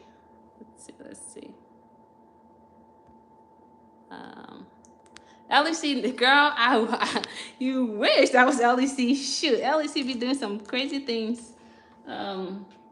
My light is just bright in this place, and I'm just really trying to see how I can cut it off. But Anyway, so where was I? Where was I? LEC going, people. This is labyrinth. This is labyrinth LEC. That's what we have to go through. But anyway, so as I was saying, I think I lost my train of thoughts there. What was I saying? You guys gotta catch me. You guys gotta put me back on track. I think I forgot what I was saying. What was I saying? Oh God. Oh God. LEC disrupted my thoughts. Now I can't get it back. So if you guys remember what I was saying, please tell me and let me get back on track because I don't remember.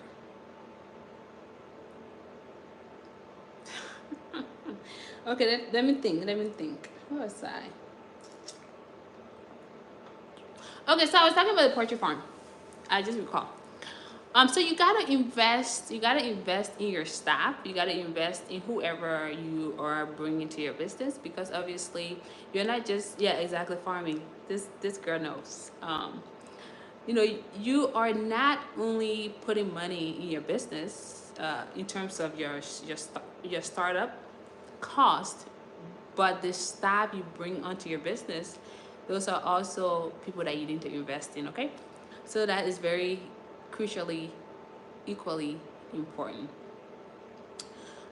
If you want to establish a farm, there are so many things that you got to do, and in order for it to stay afloat, you have to have the right staff.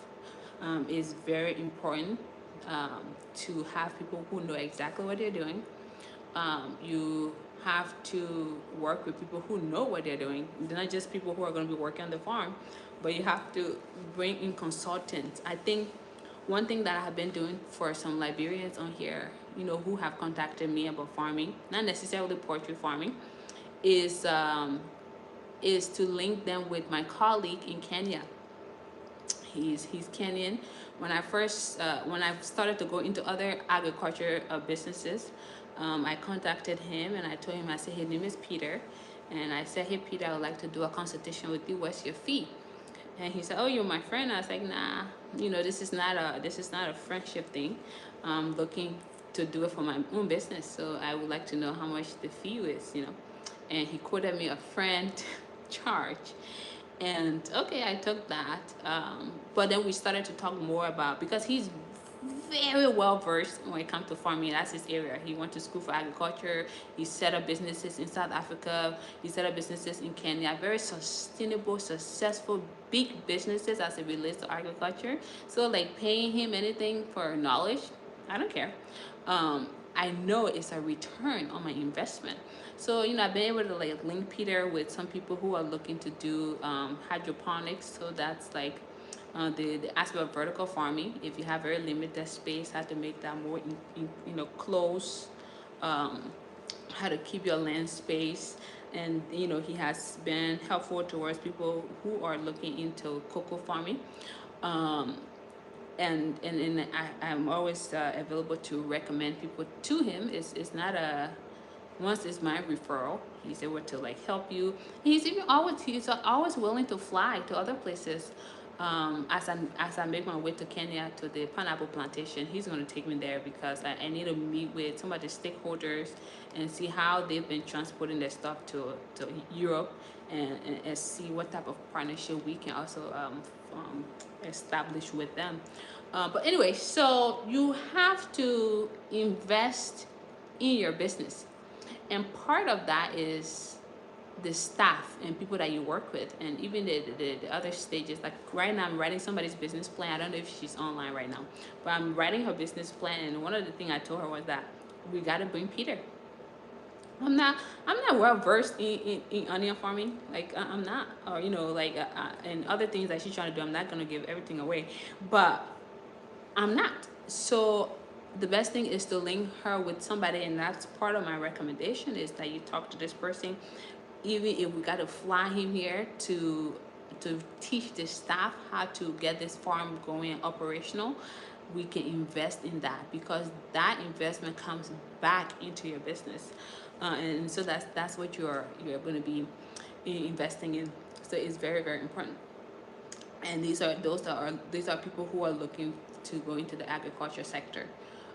That's part of my recommendation. If you come to me, is to work with people who are also in the business and have been doing well in the business. So Peter just happened to be one of them.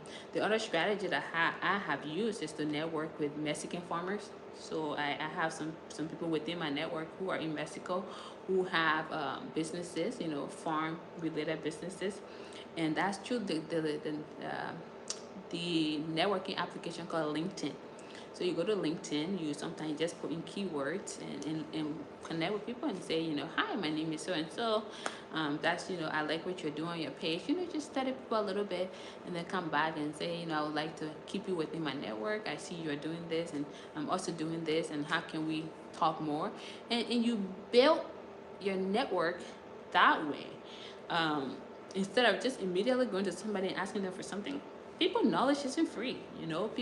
What people have become experts in is not free, and so you gotta dedicate time to get all that. You want to, for me, when I talked to the Lebanese guy, I didn't want to do the businesses he did in Liberia, but I was more so trying to see why they're so successful. That's what I'm picking his brain about. Sometimes you just take somebody out for coffee. Look, I would like to pick your brain. A lot of my mentors were, I approached them through LinkedIn, like, hey, you have $1 million. I have one of my mentors. She's a millionaire. She lives in New Jersey, and I said, hey, I see you have a great company, and I would really like to know more. When you come to California, I would like to take you to dinner. She was like, you know what? I will be in California in 2 months. This is when I live in California, and so she came over. I took her to a steakhouse, and ever since, she became my mentor. Um, how she saw my LinkedIn, I wrote an article about my experience as a child, and she liked my article. And after she liked it, I reached out to her. I checked her profile. It was great. I saw what she stood for, and I made my little move. I mean,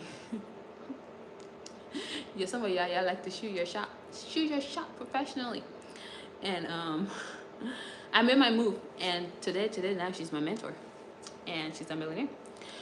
So anyway, so these are some of the things you have to invest. So that dinner was not cheap either. When you take somebody to steakhouse in LA, they're not cheap. So that's the other way. I think a lot of my mentors are from LinkedIn. And one of my other mentors reached out to me after that article through email, and then I was like able to ask, like, hey, eventually I would like you to be my mentor. What do I need to do? What do I need to know? And all of these other things. So invest in those things if you want to have anything successful in our country or just anywhere you are looking to diversify yourself. I think I talked about the most important thing I wanted to talk about today, which was really that land issue, because I think I'm tired of people and their land issues in Liberia. Tired. Um,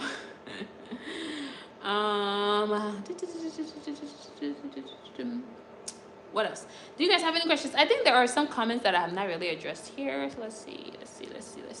All right, there are some comments that I need to address. Okay, this guy said, hello, peace from America, sister. Okay, yeah. Hey, girl. Hey. Okay, why you can build mansion houses in Liberia? I only see small houses in that country. Why? Okay, so Mr. Man from Cote d'Ivoire, I cannot answer for all my Liberian people, but they say, my grandma always said, cut your coat according to your measurement. Like, so maybe like, you have to cut the fabric, your coat suit, according to the measurement, according to your body size. So in other words, people are building houses based on where their hands can reach. I hope I simplify that. What's the essence of you building a mansion if you're going to be living to a place where everyone else has zinc houses? Huh? So yes, I think I answered your question. And I will say nothing further. Let's see. This person says, okay, so, but thanks for watching though. He's always watching my channel. When do you think you officially move permanently to Liberia? In the next 5 years or more? So it's another thing I've been like thinking about today. every day, like I said, I'm always thinking about something. It's it's either some type of solution or some type of weighing the pros and cons about moving back home. And I think I've said on this channel before, one of the things that kind of has been slowing me down is, you have to establish certain things in this country and then move back. um, you can't you can have one, two, three incomes and truly trust that.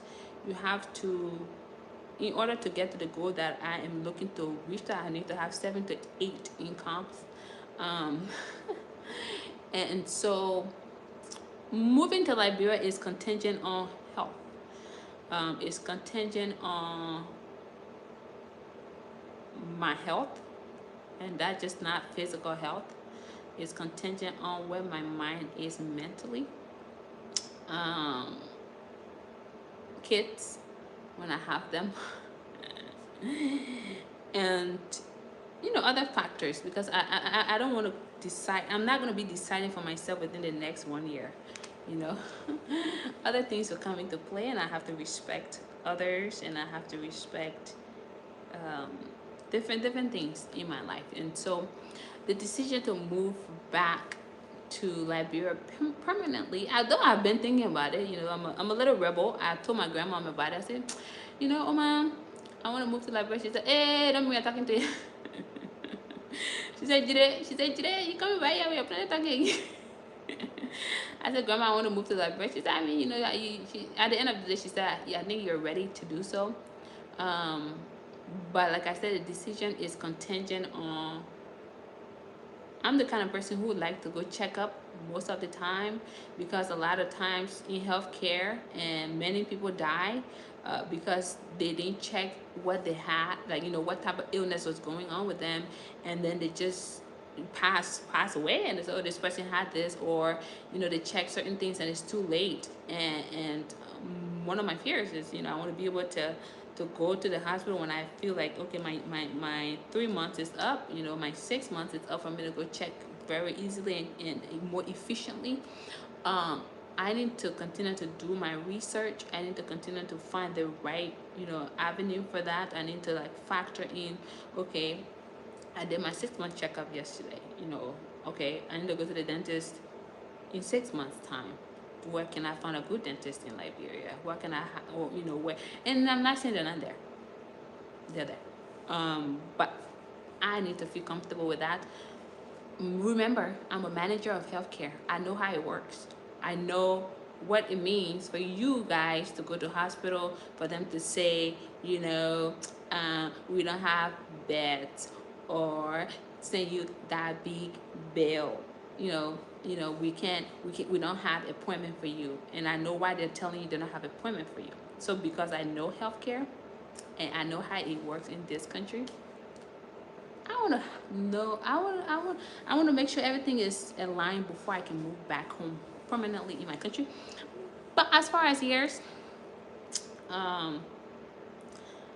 as when I go to Liberia, I'm going to Liberia this month. When I go, I'll be there longer than I usually stay. So I'll be there, and then after that, I've been telling myself again too, the beginning of the year when I go back, I will also go there for a longer time. And so I think I will try out that way first, then I can make the move. But it's definitely within my plan to move back to Liberia. So that's a good question. Let's see. Okay. Let's see what I say. I already hit the light. This light is too bright.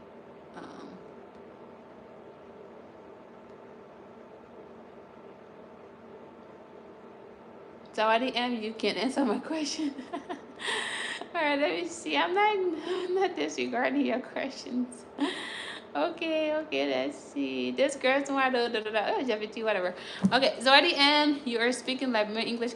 Yes, you already know. My Kodokwa can never end. And I say y'all saw driving around while in Liberia in March. The other time going in Liberia, yo, yeah, me. I'll be going to Bannerville, Johnsonville, all the places I'll be speaking my raw Kodokwa. Ah, my people. I'll be in bananas with keba, like I'm eating eba. The time you will see all kind of driving. I'll be driving all over the place. Okay. How much is a plot of land? It depends. It could be based on location too. Because I know I was just doing some inquiries about land in Banga, and then the price is very different. You know, for something I would like to do in the County. And then there, and then other places like Marshall does have different prices. Brewerville, like it just really depends on where you would like to purchase. So I can't tell you like, unless you're asking for the ones that I have, we are selling. Let's see.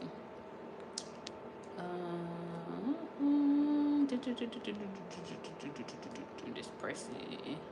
How is the agriculture sector in Liberia? I don't hear much about it.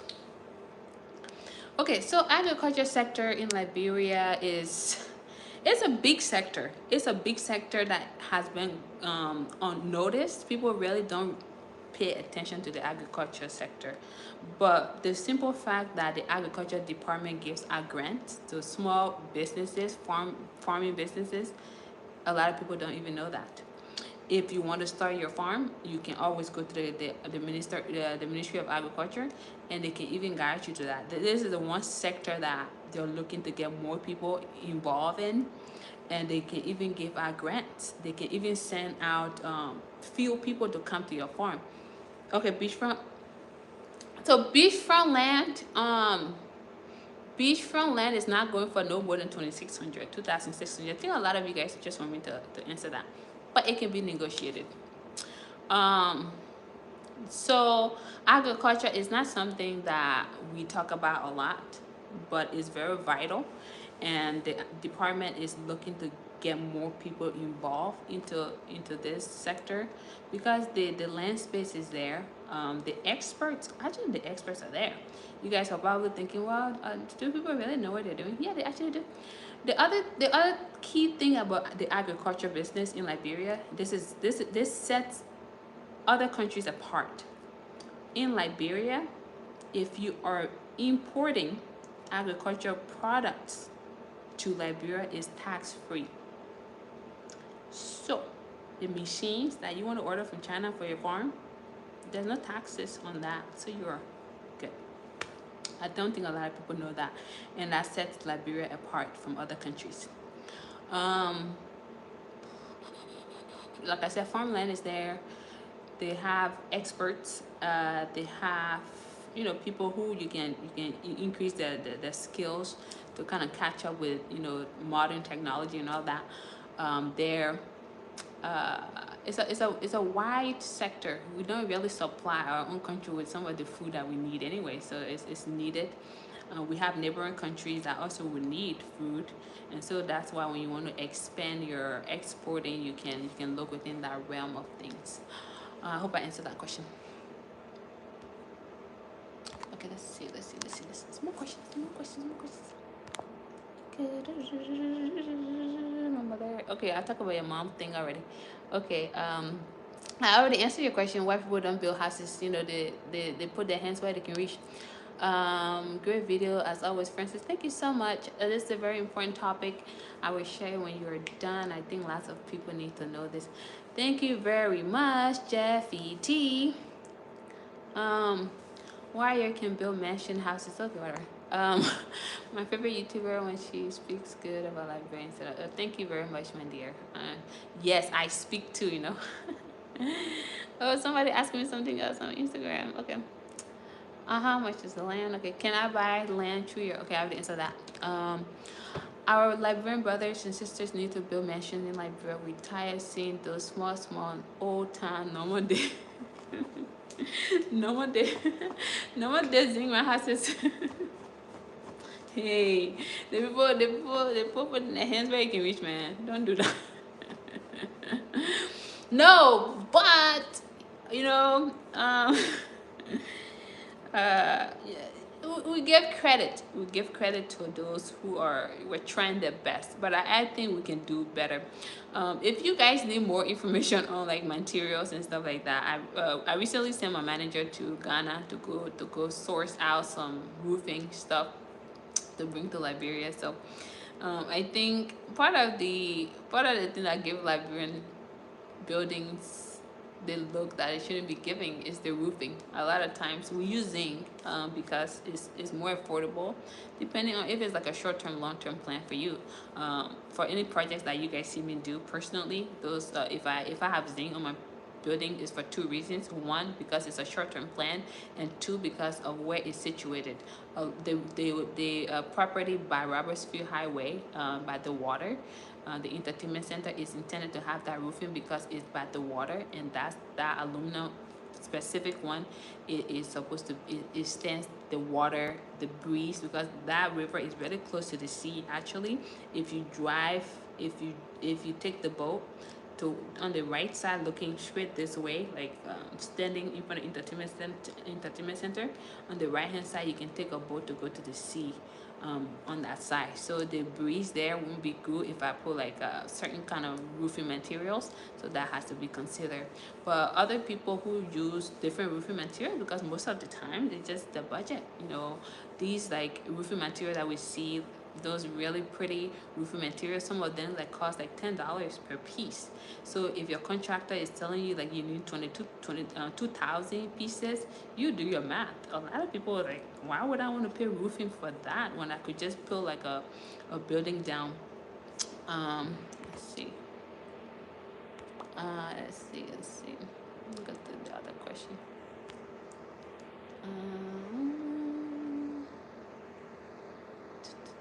Okay, so okay, we can hear you. Okay, you guys, when I was having issues, okay, my sister tell them, okay, yes, we can salute you there. Okay. They better get ready for me next week because I put in my negotiation shoes on. My dear, put your boots on, yeah, we coming with fire. I agree. I had that from my family members so much in America. Yeah, you know, people telling you that Liberia is this and that, Liberia is not a good place to be, and after, you know, of course, everybody, everybody experience has to be. I'll come back to these questions. I'll come back to everyone question anyway. But, you know, I understand when you go to Liberia. My own mom, she told me her experience about Liberia. Okay, both of my parents, they do have their own different views. My dad, people have lied to him so much. He just says, Emma, I'm so sick of that place. Don't do anything there. And I said, Dad, you are wasting your time. You are talking to the wrong person, because I would do something there. Then my mom, on the other hand, she's more relaxed. She doesn't say yes. She doesn't say no. She can just say, oh, my daughter, you know, okay, well, whatever you do is best for you. That's my mom. However, my mom recently went to Liberia. I think I had a video where she went to Grand Coup County, the southeastern region of Liberia. And she came back. She said, no, I would never go back to that place then. I would never go back to that place. And you know, when my family talked to me about Liberia, they know I'm already in attack mode. So they know how to come soft and easy and quiet. So I'm just talking to her and she can't talk about, oh, I would never go back to that place there. So I said, so what Liberia do to you this time? So she said, oh, you know, it's just the way they fucking clean. They put on clean. They put on this. They put on clean. Everybody want to live in the city. So I said, Ma, who sent you to the city? She said, oh, the man said, oh, I decided to go to the city by myself. I said, so you decided? Oh my God, all these people send me messages on Instagram. They're crazy. So I said, Mom, so you decided to leave my house to go to your people's house. Then you can't complain about Liberia. You say, oh, my daughter, if I knew I was going to go to your house, yeah. If I knew I was going to go to your house. So I said, okay. So let's change the language. I told Mama, I said, look, Oma, let's change the language here. Say, I went to Liberia, I created my own problem. Let's change the language. Because I want you to go and go tell all your friends about it. Let's talk about you and your own problem you created. So I said, Oma, you created your own problem. Liberia didn't do anything to you. You decided to go to Liberia and go beat to your sister in the house. You decided to stay in Monrovia. Okay? So you, my mom, you created your own problem. She said, you know, you're right. You're right. You know, I should have listened to you.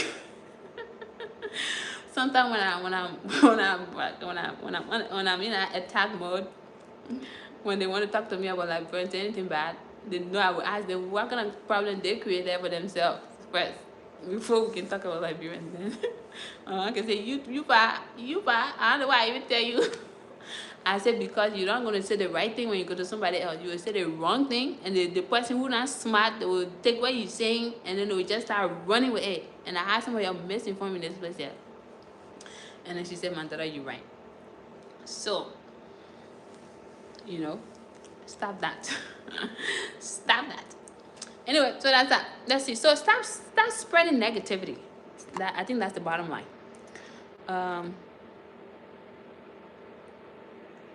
let's see. Let's see. Where is this thing, man? Okay, agriculture sector. I've already answered that. What else have I? Okay, all Liberian brothers. Okay. Yep. Okay. Um, exactly. Some of them could carry waste management. Waste management development there. Ghana, they see developed today is the same Ghanaians who left the Western world to create those things. Yes. A lot of other people their country, come to go abroad, study, practice, go back to their countries.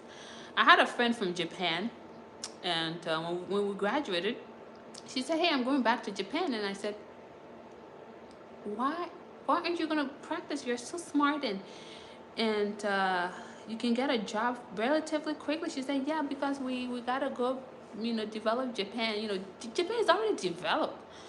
But there's a person telling me she need to take her skills back to her country, and all I could say to her was kudos. Very smart move. How many of us come here, study, make money, and instead of do anything like, bro, we just are just negative people. So that's the reason why. Anyway, I rest my case. I rest my case. Waste management. Waste management is something that you know it's not something that can be done. It's very attainable. It's just it requires some research, some processing, it requires finance as well. But it's not impossible. Start in the community you're living in or where you have your house. Preach. We have to clean our own backyards. You can't have a house in Liberia, and once you get out of your gate, then your surrounding is dirty. Like, how is the government supposed to come and clean your house, around your house? It has to start from your own backyard, and then even in your community. As young as I was when I lived in Ghana, when I was 7, I think this is where my entrepreneur skills started. I had my own market when I was 7 years old. My grandma can attest to this, and I also wrote it in an article. I had my own market. I was 10. I was going to my neighbors and telling them we need to collect trash. So this is something you can do, my people. This is something you can do in your own community. In your own community. You can do it in your own communities, okay? So let's stop it. Let's see. Somebody had this comment. Thank you guys for interacting. This is really good. Today I'm taking a break from my 9 hours of working on project.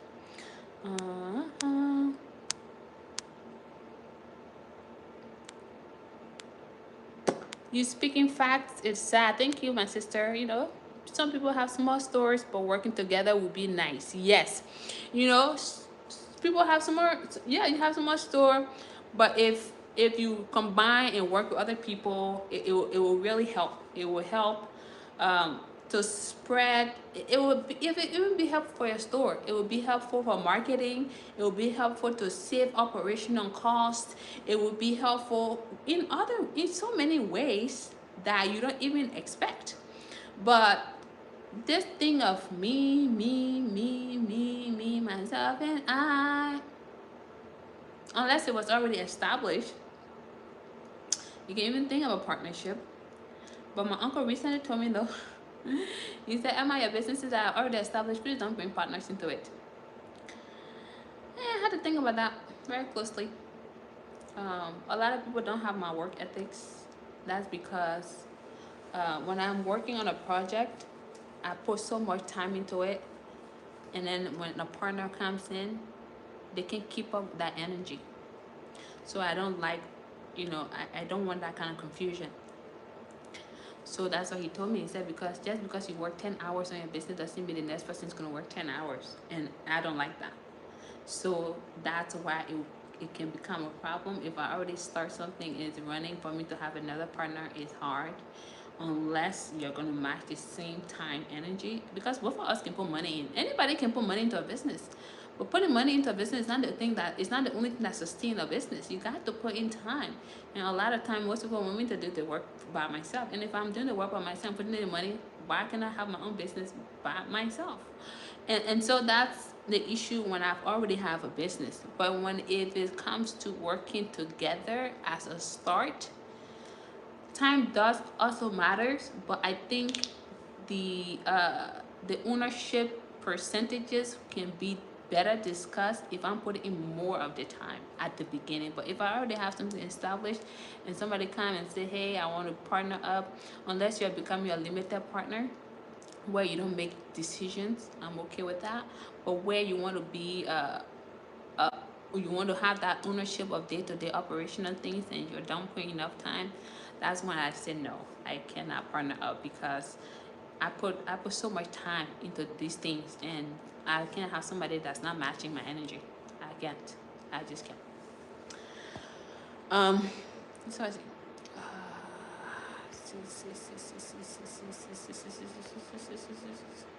Okay, let's see. There's so much. Good comments. Okay. So you're cracking me up. Yes, I said, that's my area. My area is to find problem, find solution, and crack people up. How that possible to get product from China? I already answered that. I have it online with me, so I already answered that too. I wish I had the money. Well, girl, crack. You're cracking me up, but that's the truth, sis. At least you gone, my sister. At least you gone, by way. Y'all coming by yet? Yeah. Oh. Okay. We hope you had it. We hope you do a live video in Liberia. I will go live straight from Maryland. I'm just kidding. No, I won't go live though. I think I want to have like an event at my house. I want to have an event at my house in Liberia. So when I go there, I will do a live event. I want to invite some of my friends to come and chill with me, and so we can catch up and cook and eat and dance and do nafo. Nafo. So I want to do that. Oh, you guys are cracking me up. So I want to do nafo when I go back home. I want to play kickball. So I'll do it in my yard. I have a big enough yard for that. So I'll do live there. Yeah, I'm excited. Huh. Let's see.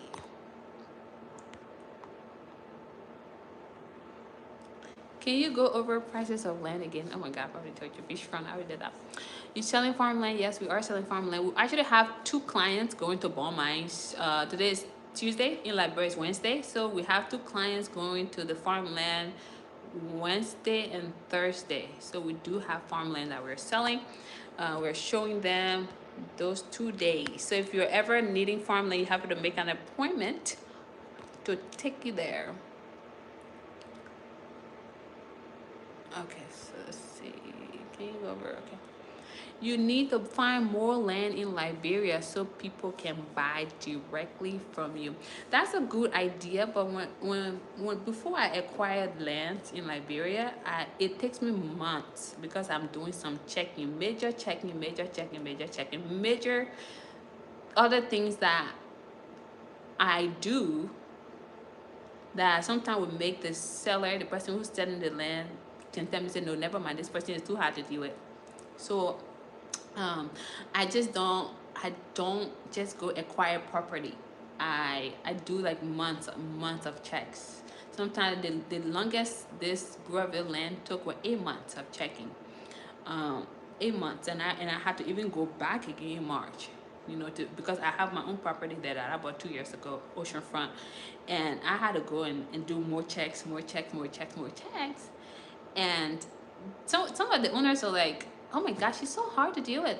Um, if I'm selling people land, I have to be hard to deal with because when they come after me for money, I have to say something, you know. So, so yes, so you know, it's not that I can't, you know, I can do that. I'm actually looking at a very beautiful property that would be good for the community development. But this would be like um, it would be a good spot for people looking for water properties. Um, we are, since this is December, since October, we've been on the back and forth about this property. Very beautiful. Oh my goodness, very beautiful. When I say beautiful, I put the B in beauty. Beautiful. This place is so beautiful.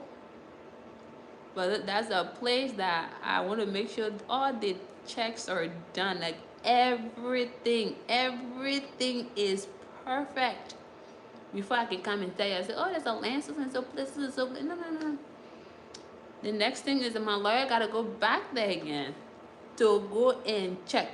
You know, so typically in Liberia, if there is a piece of property, the surveyor, the licensed surveyor, will put out an announcement and say, are there people who can come forward to claim? Are there people who can come forward to claim the land? And in this case, uh, my phone's about to die. I think a lot of things are dying on me today, including this thing right here. Okay, hold on. So, um, you know, I live on my devices per day, so a lot of them just start to crash on me. So anyway, my phone told me recently that I've been on it for 16 hours. It gave me my weekly record and said I was on my phone one time for 16 hours. Yeah, well, I live on my phone because I work on my phone. I work on my phone, so obviously, yeah, I was on there for 16 hours. But anyway, so we do due diligence for that. So it's taking some time because my lawyer will go and check, and then the surveyor, like I said, I was seeing the surveyor will put out an announcement and say whoever has adjacent properties next to this land need to come forward. And they will give them like 2 weeks. Well, some people they give 2 weeks for somebody to come forward. And if the person doesn't come forward to say to dispute anything, maybe the land for someone else or whatever, if somebody is going to be encroaching on the land, if nobody comes forward, then the surveyor can go ahead with the property. Sometimes they do this with bigger properties. Sometimes they do this with properties that have been there for a long time. So that if nobody comes forward, then they can go ahead. But if somebody comes forward with a dispute, then you guys have to go to court. The judge will ask for appropriate paperwork and all of these things. So in this case, when I am acquiring land to sell to other people, everything must be perfect. Because I don't want anyone coming after me to say, oh, so why didn't lie to us? Oh, no. I beg you, my name, very, very precious. Not going to ruin my reputation for a couple of thousands of dollars. So yes, if you left with me, I will buy out of Liberia so that we can all build. But we got to do it one day and one step at a time, legitimate way. I think that's how things will start to work. What other thing? That was a good one though. How and where do you get the chickens for egg farming? And is this the most expensive cost of the farm or the cost of constructing the building? That's a good question. The birds, as they call it in agriculture terms, the least expensive of anything that I do on that farm, or that we do on that farm. The most expensive item you have to do every single day on a farm, especially poultry farming, is the feed. If you don't feed your birds, your chickens in this case, you will never have product. Chicken eggs, for example, your birds need to eat 3 times a day. 3 times a day. You got to feed them. You have to expose them to the sun. They got to eat 3 times per day. And that's where a lot of your money goes. Trust me. If you're doing your projections, budget analysis, and all of that, you need to factor in 90% of your cost is your feed. Simple. If you're the building that we have two buildings at Eggland Farm in Bombing. The two buildings, one is the bigger building that you guys have seen in the video. That building has a capacity of 20,000 birds. That's the capacity we built it to, because we obviously want to be the biggest farm in Liberia. 20,000 birds can occupy that building that you guys saw. And that building to build was massively expensive. Then we have the brooding room, where when the birds come, day-old chicks come, we put them in there. You know, they're exposed to heat. It takes them 6 weeks. Then we take them and transfer them to the bigger house. So if you guys watch the video that I have on here, you can see the birds separated for different reasons. So yeah, initially it will cost you money to build, but then when it comes to the real work, is your feed. Because if you dare run out of feed, your birds could die. You will see low production. It just not gonna work for you. Not gonna. Poultry farming is one of the most lucrative agricultural business, but it's also one of the most time-consuming business. It's also one of those businesses that when you start, you must talk to your staff every single day of your life. Very important. So yeah, but to answer your question, the feed takes a lot of your costs.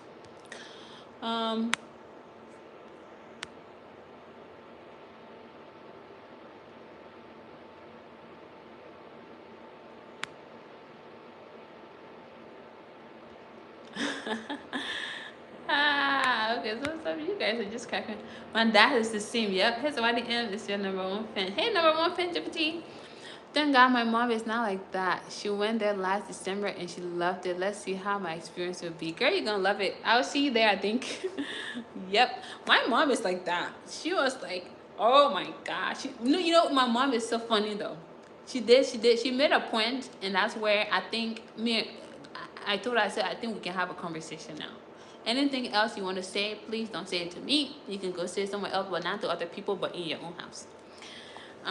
So I told her, she said, but you know, she said, Jide, my name Jide, by the way. Other cool people know what Jide is.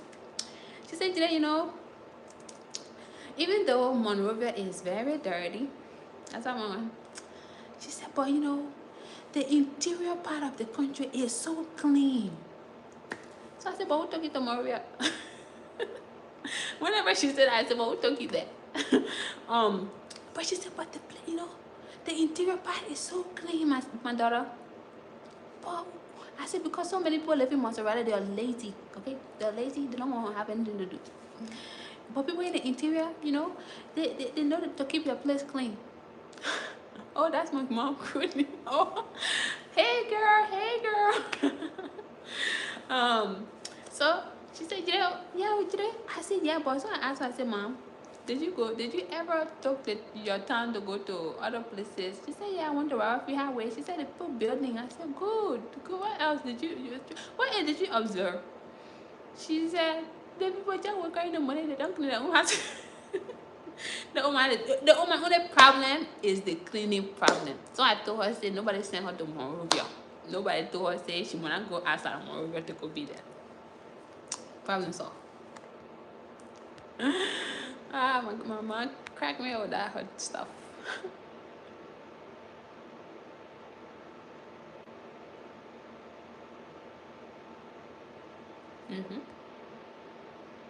Okay. Okay, so yeah. Like, so okay.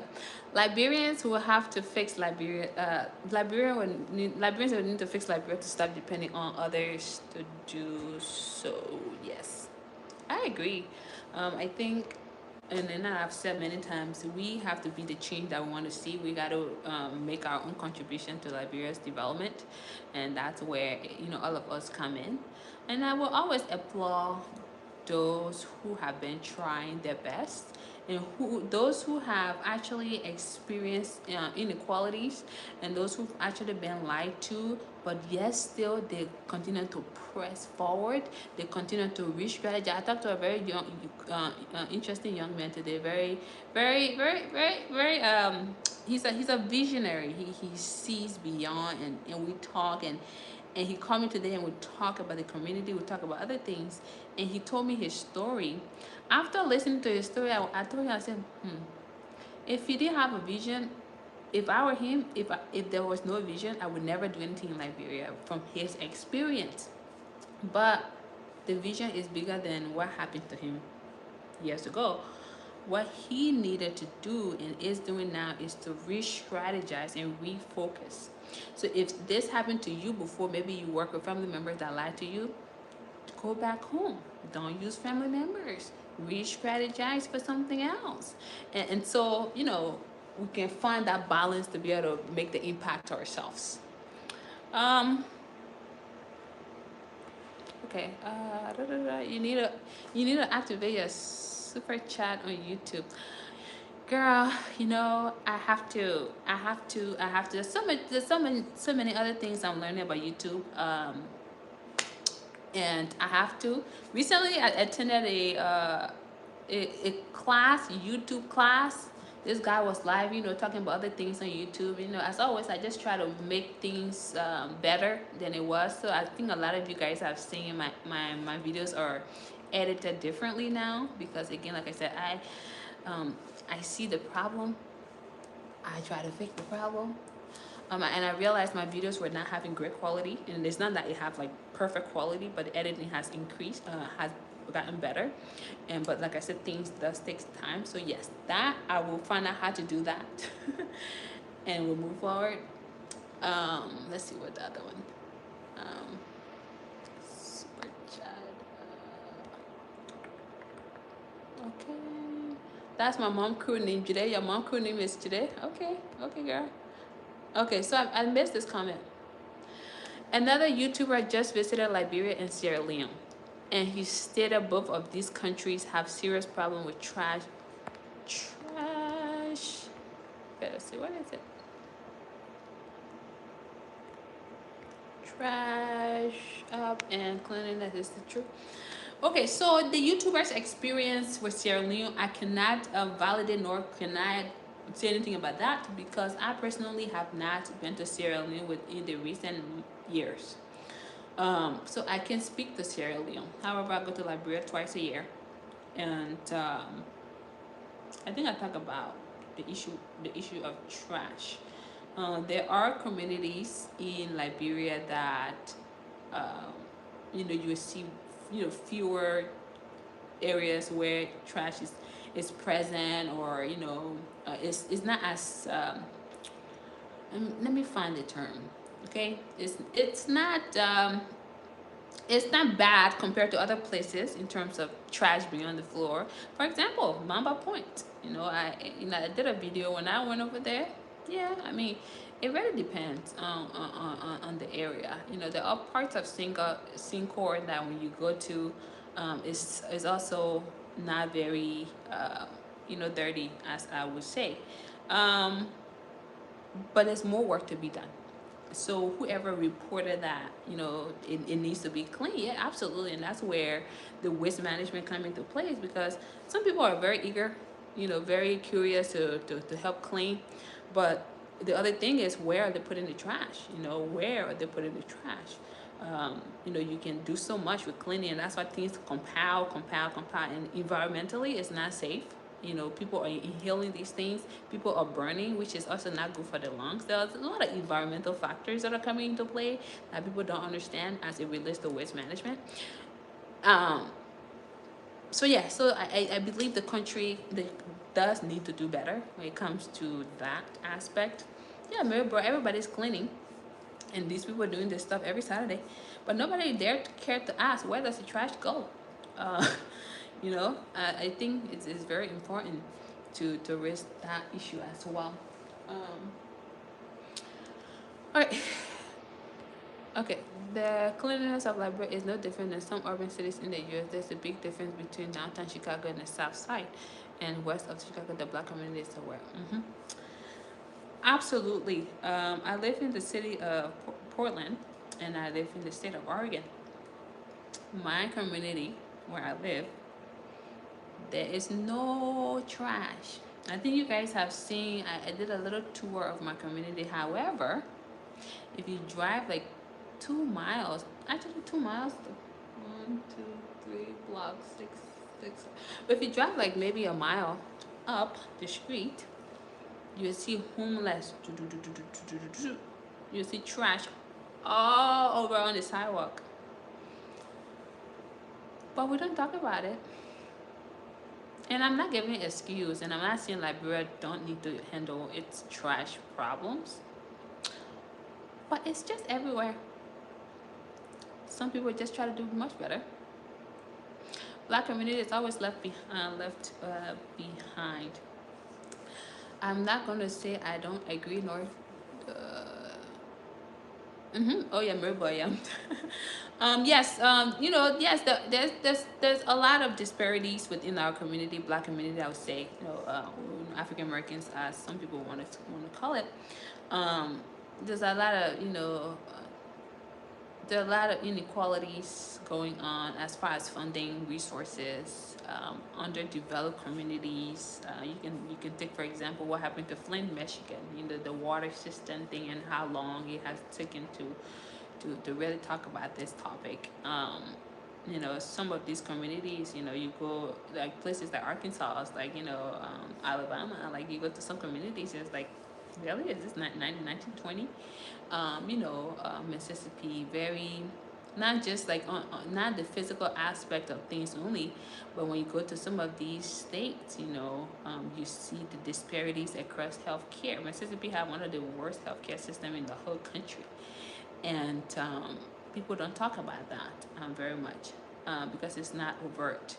But you're talking about mental health. You're talking about physical, emotional health, and other issues, and so you see the disparity taking place all over the country, and we don't talk about that as much. So when you go to a country such as Liberia, you see trash, and you see pockets of areas that are not clean, and compare resources, compare all of these things to the great old United States of America, where the resources are surplus. If you see the issues here and you look at a country like Liberia, it's very poor, with very limited financial resources. The question is, how can you make an impact? That's it. How can you make an impact? So, that's that. I think I've been on live for a long time. I've been working on this project for such a long time. Like, I'm having gray hair. So is my break away from break. When I take a break, I watched the whole Bill Gates documentary yesterday, and I think that's over with now. So maybe I should get something fun to watch tonight. If you guys have any recommendation, that would be good. Other than that, any other questions before I bounce? Before I get up this life? Anyone else? Anything else that y'all want to add? Anything y'all want to say? Y'all want me to do live when I go to Liberia? When I go to Liberia, I'm going to eat other food. I know that for a fact. I already told my cook. I told my cook that every day I want 2 different soup per day. I want to eat since I'm going to Ghana also, I have a I have my goal of what I'm going to accomplish in Ghana is to eat. That is my immediate goal, to eat and eat and eat. The first thing I'm going to eat when I get to Ghana is fair milk. I am going to buy a lot of it, no warning. I'm going to take my diarrhea stuff, and it's not because of just the food and thing. It's because when you eat something surplus, your stomach's going to hurt, and you're going to leave the other things. So I'm going to take my diarrhea, whatever. And so, because I know with the fair milk, I'm going to eat more than 10 of it. It's not good for my health. But when it comes to that kind of stuff, I'm going to eat a lot of it. So, because I have not had it for years, Whenever I go to Liberia within the last 2 years, I just skip over Ghana. Usually I used to go to Ghana, Liberia, but I just have more things going on in Liberia these days. So when I get to Ghana, that's the first time I'm gonna eat. You guys are gonna see a lot of videos in Ghana and some of these affluent neighborhoods, sunk, there. So anyway, uh, how many eggs per week are produced on your 20,000 birds farm?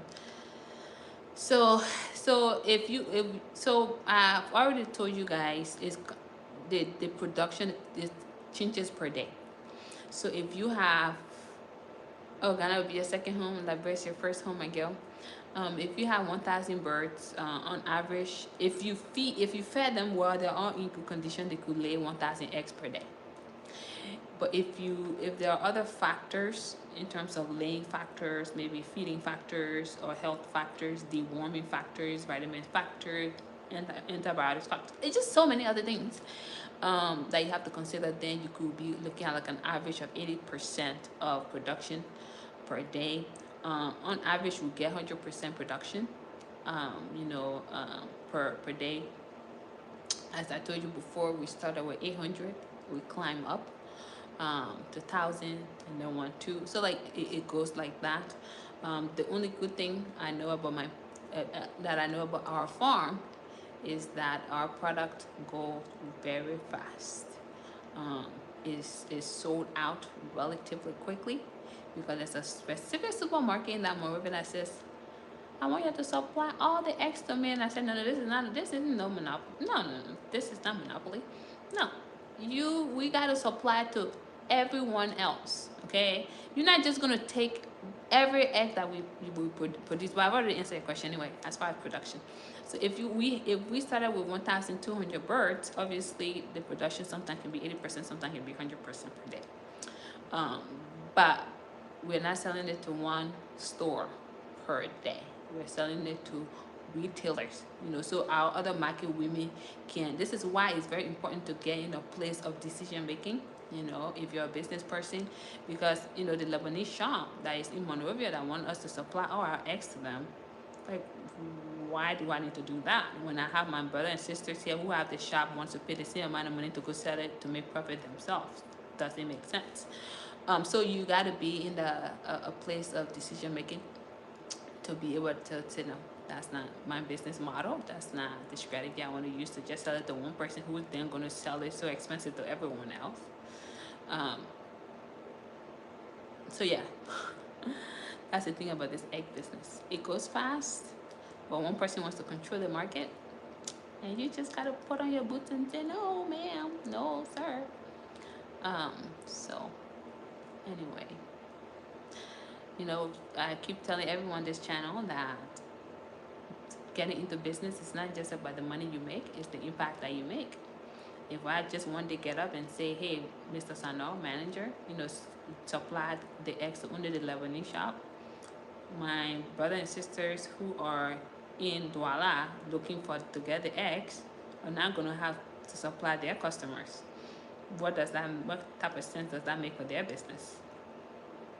So anyway, that's the impact part.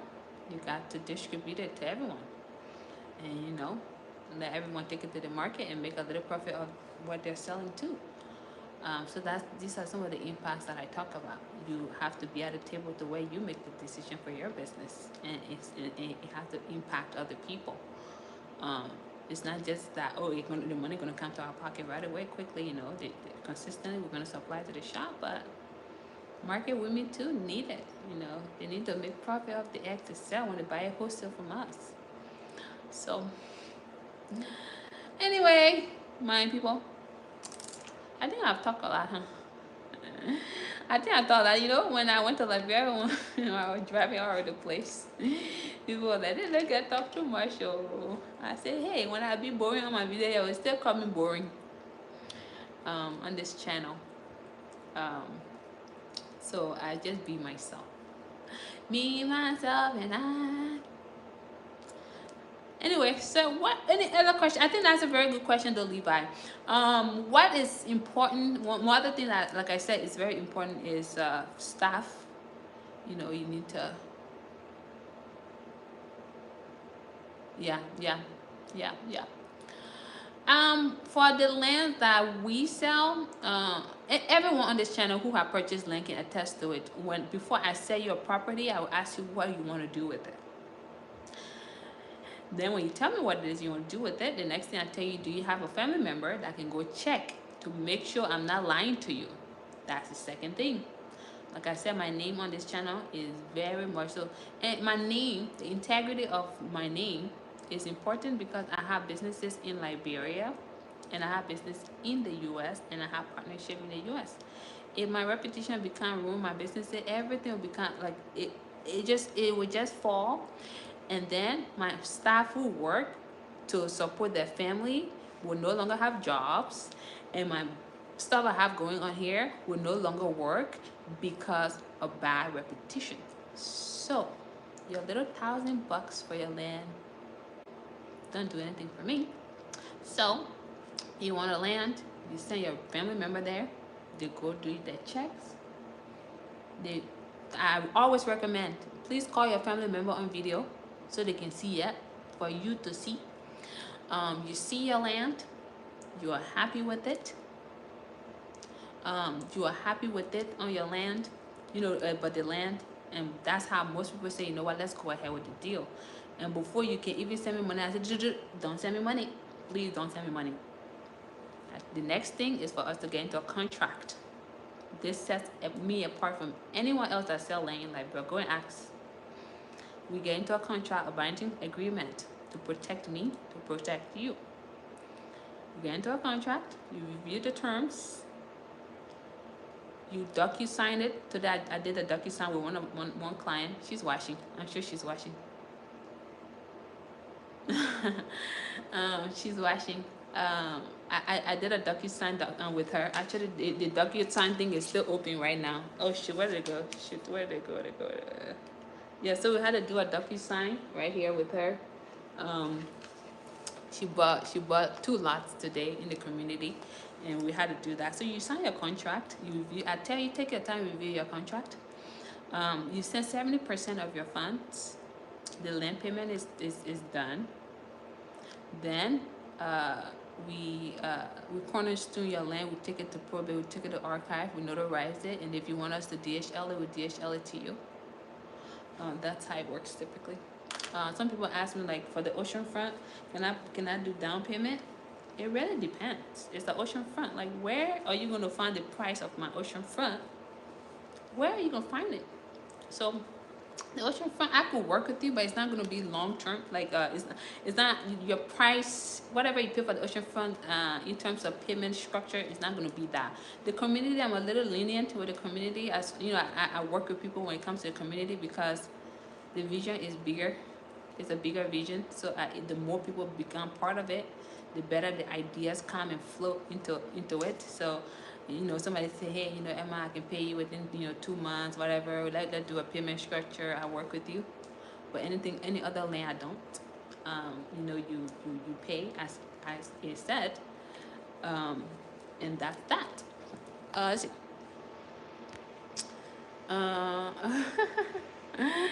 Oh, Auntie Betty, you're so funny.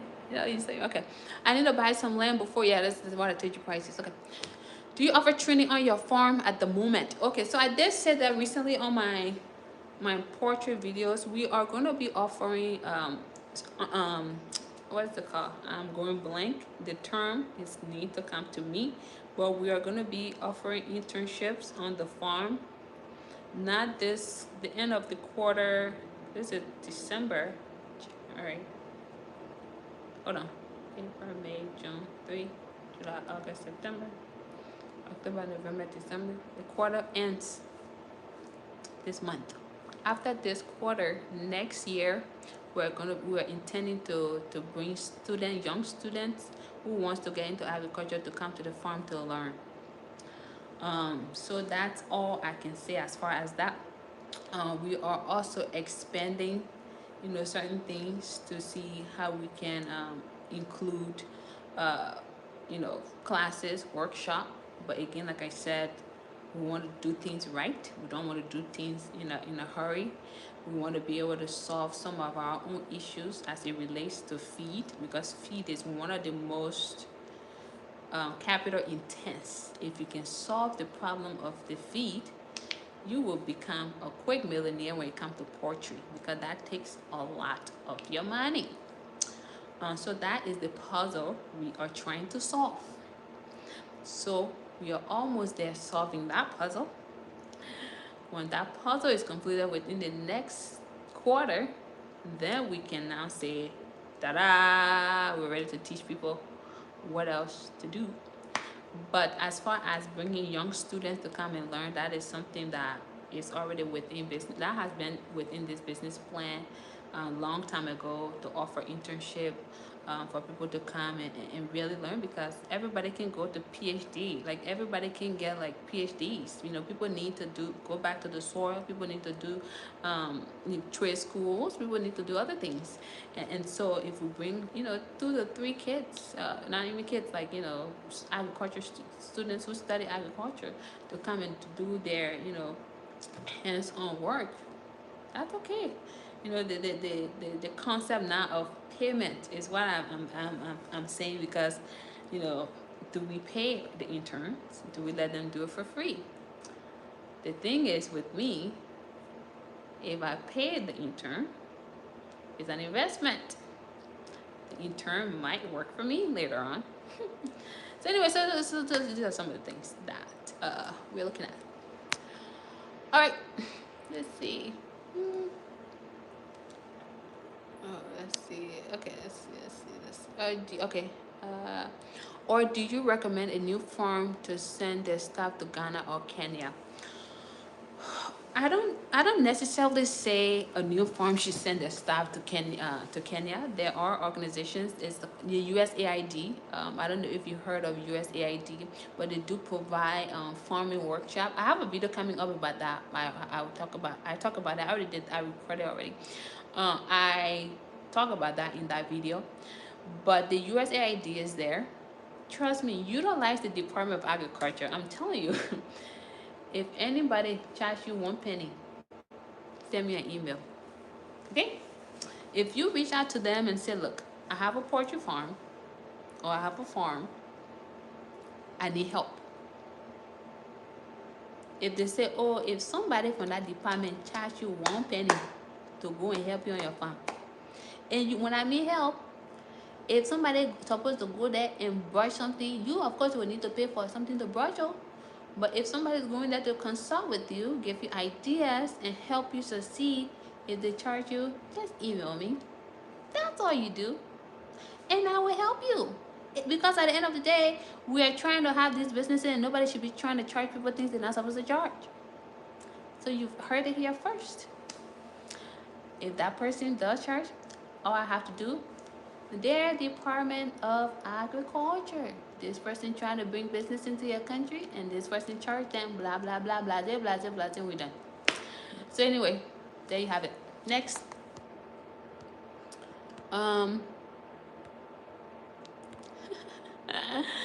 Okay, so you guys have land to sell right now, other than farmlands? Yeah, we do. Some people here are watching. They don't want to say. They don't want to put their name on here, but they've just bought land. Like literally, I had a client on Sunday who bought an acre of land, and then today we just sold 2 lots of the community. The Sunday land was the ocean front, and so yes, we do have land other than farmland. All right, let's see. My aunt Betty always say you talk, but you always say things that make sense. Oh, your aunt Betty is so nice. Thank you, Miss Betty, for watching my channel. And yes, I talk sometimes. You guys don't understand. This is my therapy. I work all day. The only time on my calendar, if you guys see my calendar, is pretty much when I have to go to the gym. It's pretty full. So when I come on YouTube, trust me, it's to get away from it. So when I come on YouTube to run my mouth, that means I just need to get away from my work, and and find some pleasure and some peace, because during the summertime I like to go play soccer, hiking. I like to be active, and of course when it's winter time here, I can't do any of that. So I have to typically this is my calendar, guys. Typically this is my calendar. It's very, very full and very green and red and purple. So I'm very busy, and so when I come on, and I'm also studying too. I'm studying for licensing. Becoming a hospital administrator is not an easy thing. So anyway, what was I saying? Yes, so into Betty, yes, I talk a lot, but yes, I try to make sense, because it's my away from my stuff that I have to constantly do every single day. Um, is the feed hard to get, or the cost is high? Like I said, I want everyone to engage in Liberia, bring businesses. So I will give you any information that I have on this channel, nothing to hide. It's not the cost. The cost of feed is very high. First of all, is the product that the main ingredient of the feed, which is the corn, is what my country Liberia does not produce. So that's what I keep telling people. Another great business idea is to plant corn. But they say the person who have ears will hear. So since that was the case, we decided to plant our own corn. That's a smart business thing to do. And so we will harvest when that time comes, and we are not going to be buying feed from one single soul, because we got the formula down. We need the feed, and we need the corn, which is very crucial. You know, a lot of times the corn, they take it from Guinea. Okay, something that you can produce on your own land, you take it from Guinea, and the feed becomes so expensive. That's another business people can go into. But come on, channel, I give business ideas. People just sit down, the zombie boss. So anyway, so now the people talking and the belly talking about. But anyway, you can definitely look into feed, and feed is consists of corn. Majority of what is needed in feed production is corn, and dry corn is not produced very frequently in Liberia. Therefore, we got to go to Ivory Coast, Guinea, Ghana, and to transport those things. The last time I made inquiries a couple of months ago from Togo to bring it. The transportation alone from Togo, this is when the Guinea border was closed. To get it from Togo to Liberia, the transportation cost was like too much. So we had to re-strategize, and of course, when you sit and you think and think and think, you come up with solutions, and our solution is wada. So anyway, that's that. Let's see. Cute cheekbones. Thank you. That's why I said your favorite African sister with the high cheekbone. You are passing on important information, not just talking. Betty is misinterpreted. So thank you, appreciate it. Miss Betty is she's such a fan. She was just saying that people who say I talk a lot on my channel don't understand that I just give important information. That's all. So she's kind of just agreeing that I give important information. So my channel I started with my little exercise, trying to get people to know what I do daily basis, like my exercise routines, my juicing fruits and all that. My health, I really prioritize my health, and that's like my emotional health. When it comes to therapy as well, don't get therapy only because you're sad. Getting therapy, making sure I'm eating. I think out of 5-6 days out of the week, I eat right. I try to reduce alcohol intake. My channel then was just about that. Keeping up with health is wealth. You're healthy, you make more money. So that's what it was about. And then I used to travel a lot. Prior to COVID, I used to go to like Thailand. I used to go to like a lot of the Caribbean countries. You know, I used to travel within state, but then COVID happened, so I became more creative.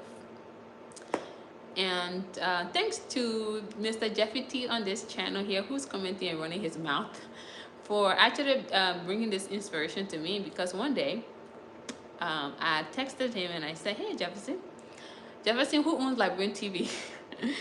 I said, "Hey Jefferson, do you think I would be good on YouTube? You know, do you think I should have a YouTube channel?" He was the hell yes. You know, you have so much to share. I was like, oh come on. I don't like to be in front of camera. I'm very shy. I'm shy when it comes to just, you know, other aspects of life. When it comes to business, I would never be shy. When it comes to initiating conversations, I would never be shy. I can go in a room and find like people very relatively quickly. I'm very good at that, but I tend to observe at times, and so people think I'm shy when it comes to that. But when it comes to videos, cameras, I don't really like it very much. And so this channel does force me to get out of my comfort zone. That's why sometimes like I do that's like the shyness coming out. I'm giving you my secret as we speak right now. So anyway, so yeah, so when I get on this, it just to get away from a lot of my stuff that happens. My channel was initially about all those things that I've listed, but then I, you know, kind of change the frequency of that to make it more informational, to bring some educational aspect into it, because we are very underserved with the information we receive about Liberia. It's not, we don't have a lot of information out there about us in a positive way. A lot of times it's more negativity than positive. And so when you have people who can spread that, it's important to come to surface. So even with all my shyness and all that, I'm like, no, I learned from my camera and whatever. And I just, you know, I just talk, and as I'm speaking to you guys right now, I'm so shy. You have him down. That's how he talks. Yeah. Yes. So, yes. So yes. So that's really, you know, how this whole thing came about. YouTube and all this information. I used to be very, very, very busy. And then YouTube just it's kind of like a therapy these days now, when I can get on and talk. And yeah, I'm very passionate about Liberia, so I think that's why I continue this channel. Um, yeah, yeah, yeah. Any other questions? You guys have been like, you know, you guys have been very interactive, which is great. Appreciate all of the feedback and all of the questions. Anything else to add before I can eat? I think everyone on this channel knows that I eat a lot. My mom can say, "Where did your fat go?" There's no fat, because the same fat I can go and run, so there's no fat. My mama, she just always like saying all kinds of things like, "Where all the food you can eat, all the palm butter and cook." Hey Emma, what are you doing? I say I'm cooking. She said, "But where the food will go?" I said, "Wherever God needs it to go, that's where it will go." um, so I gotta eat. I made some gravy yesterday, and so I am going to eat that and maybe listen to some music. But of course, I still gotta work. You know, I gotta get ready for Liberia also. I gotta pack my things. I gotta get my cleaner in this house to make sure she take my key and do some arrangements before I leave. And what else? Yes, I need to pack my. I need to pack. I need to order some things. You know, when you go back home, you know, take some things for your friends, and I need to get that. And you know, one of my amazing viewer, all the hugs, sent me a drone. So I have a drone. So I'm gonna be flying that drone when I go into the community. Um, I'm gonna be flying the drone over to take nice pictures, to share with you guys, to do videos and share with you guys. So yeah, let's see. Sorry, I just joined. What's the topic?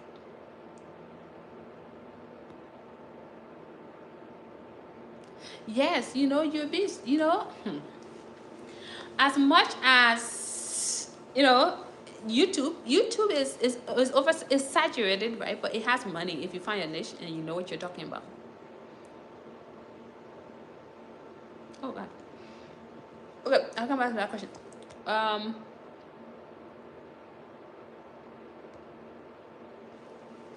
so yeah, people are making a lot of money on YouTube. I know somebody on YouTube that make $500,000 per year on YouTube. But as with everything in this life, things does take time. If I start making other money, if I was that guy who makes like $500,000 on YouTube, the first thing I would do, I would go to counties in Liberia and go build like low housing homes. That's my first priority. Um, but I don't make $500,000 off YouTube.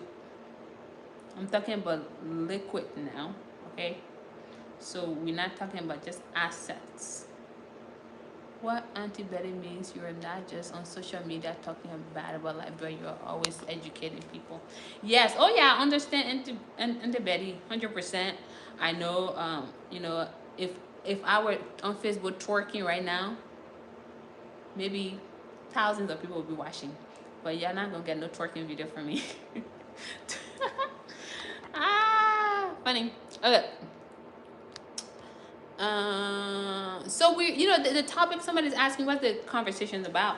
The conversation is mainly about Liberia and different things, from properly getting documentation for land, to accountability, to our people you know getting off the couch or wherever they are, to get moving and help stimulate our economy, how we Liberian can make an impact and be the change that we'd like to see in Liberia.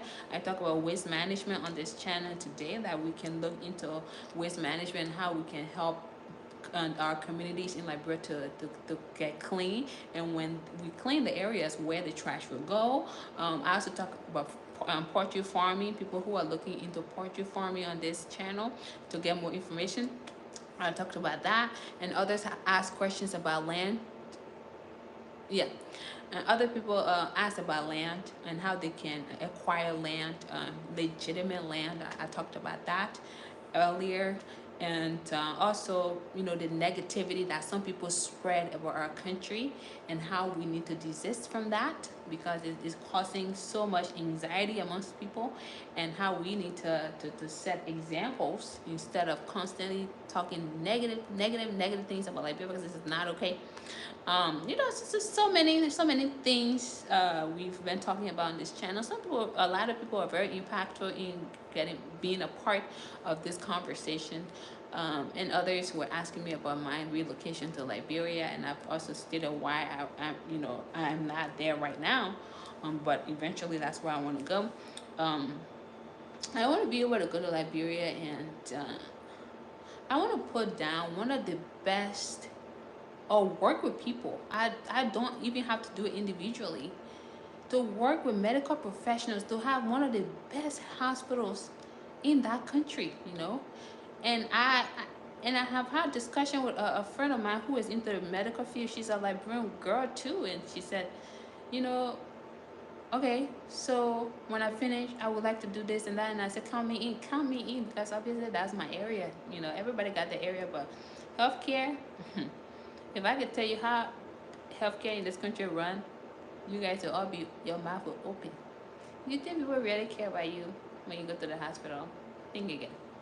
Um, so anyway, so just knowing this information, um, I want to foster my skills. I want to have years under my belt of, like, when I said you put Emma in the hospital, yes, she can transform it. That's what that's where I want to get. I am studying for my license, y'all. Okay, don't worry. And once I'm able to, like, take it from scratch, because when hospitals are procuring contracts to start new buildings, I want to be able to take it from that step to when it's done, to when the doctors are hired, nurses, surgical areas, operation rooms, that those aspects of running it I already know. But now recently I came into um, getting contract for building the hospital itself. So I met a phenomenal woman recently in Seattle. She owns a construction company.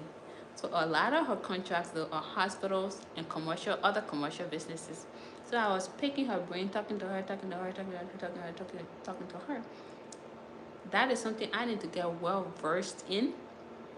So when it starts, not only do I know about the construction aspect of the hospital, I would know how to run it, you know?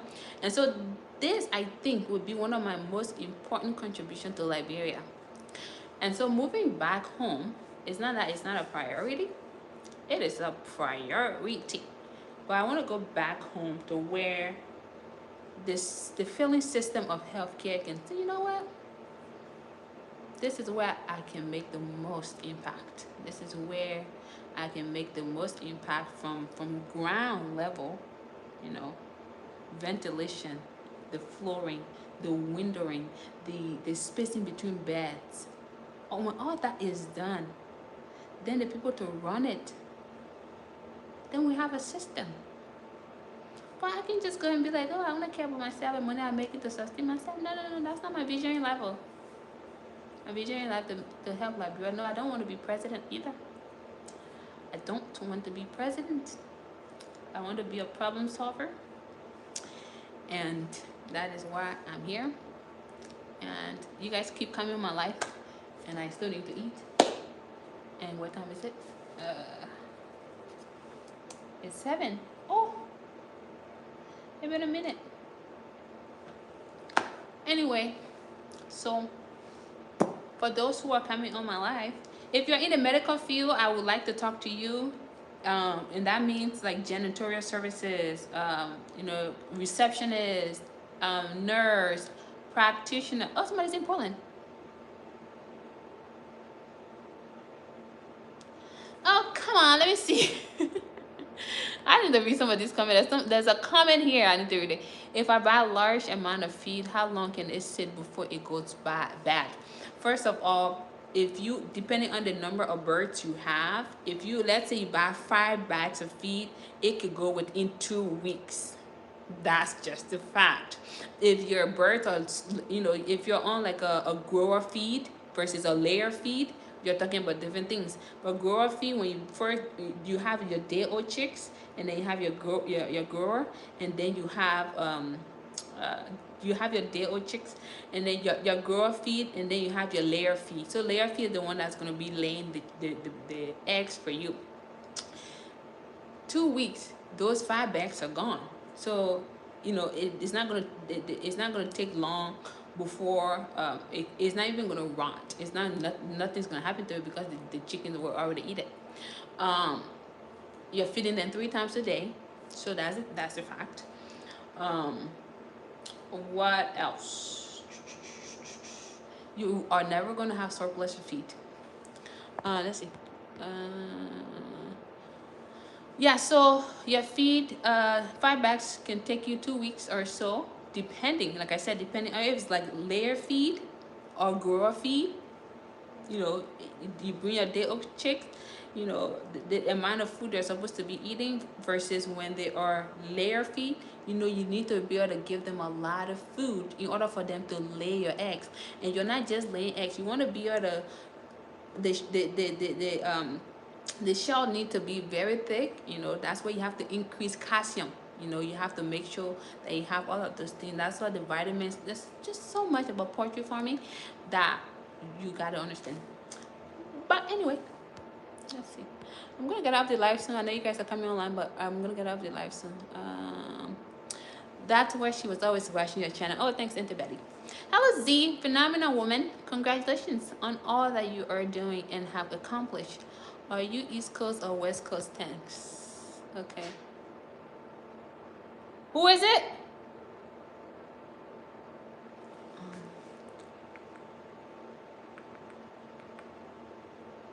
on, guys. I'm gonna set my alarm. Anyway, so I think I heard something, but I think it should be at my other neighbor's door. My alarm should be set. Yeah. Anyway, so I am on the West Coast. I live in the state of Oregon. Um, Okay, so yeah, I live on the West Coast. I live in Oregon. I live in PDS, Portland, Oregon. We have a common friend that we both know, Fred. Let me know your schedule and we can find a time to meet and talk about some business ideas. Matthew. Hi, Matthew. Okay, sounds good. We are the change Liberians start. Liberian, let's start building Liberia. No more complaining. Sincerely. Sincerely. All right. I really appreciate that feedback because no more complaining, my people. No more complaining. Complaining will not solve your issues. Okay, it will just more. It will amplify your grief. And a lot of you are grieving. The reason you're grieving because you want Liberia to be other places, but it's not there. So you're grieving. Just admit that you're grieving. Okay. And when people are grieving, there are a couple of things they can do. Maybe some people, they write. That's a solution, right? So I'm letting you know when you're grieving about Liberia, you need to find a solution. When some people are grieving, they go for a run to ease their anxiety, their grief. That's a solution. And my point is, people are finding solutions. So when you're grieving about Liberia, you need to find solutions. And when people are grieving, they go find a therapist. They go to therapy, they go find a therapist. That's a solution. So when you're grieving about Liberia, you need to ask yourself, okay, how can I help my grief? Oh, there is no staffing agency in Liberia. Oh, let me establish it. Instead of saying nope, nobody in Liberia to work. Is there a way I can train people to work? Is there a way I can help clean up trash? Is there a way I can help not to have trash in the street? Well, when you're leaving the car, don't put trash in the street. Solutions, solutions, solutions, solutions, solutions. Simple. So yeah. Anyway, I think I've talked a lot on this channel. My talking too much is okay. So I think that's all I have for you guys today. There's a video coming up tomorrow. It's actually a really good video for my business people. It's a very good one. And when I go to the library, you guys are going to see a lot of content from me. A lot of content. My goal is to visit businesses and to find investment opportunities for you guys too. Those that are really interested in getting into the business, cycle and all that. I'm going to find solutions and to find businesses that we can look at, business opportunities. I know when I came back, I talked about the 5 opportunities that are there, but I'm going to expand on those by focusing mostly on agriculture. And I've already talked about the material store, and it can go into other things like grocery stores. I also talk about that too on my channel. So I will expand beyond what I stated as far as the 5 businesses that was referenced on my channel here. More so speaking with people on how they have managed to be so successful. It's so funny. I was talking to my editor last night, and we were talking about, typically he always have ideas and say, look, you need to do like little workshops. You need to do like e-books type of things too. So I was telling her, I was like, what time do I have to divide myself? You are the one always telling me to go to sleep. So what time do I even have to do so? So what I've become very good at is assigning tasks. So I think it will free up a lot of time. But this project I'm working on, iconic project, iconic something in Liberia, I cannot say. I think a lot of people actually know, when they call me and they say, oh, I know what you're working on, that iconic. I can't even say the word anymore. thing that you're working on for Liberia. I know what it is. Oh my God. I'm like, yeah, well, good for you. But yeah, it takes a lot of my time. I gotta keep thinking what to do, what to do, what to do. So I don't have much time to do anything else. And then from there, I go study, I watch documentaries, I cook, I go meet up with my friends because I have to, have a social life too now. So, um, yeah. So when I go to Liberia, I'm gonna just engage people and say, how can a person start? I did some interviews here on my channel about some businesses and all that, how people can start this type of things, but I would do it on the ground. I will go to Ghana too. I have some people that I'm gonna be talking to. Oh my God, Levi is sell back up in $35. Um,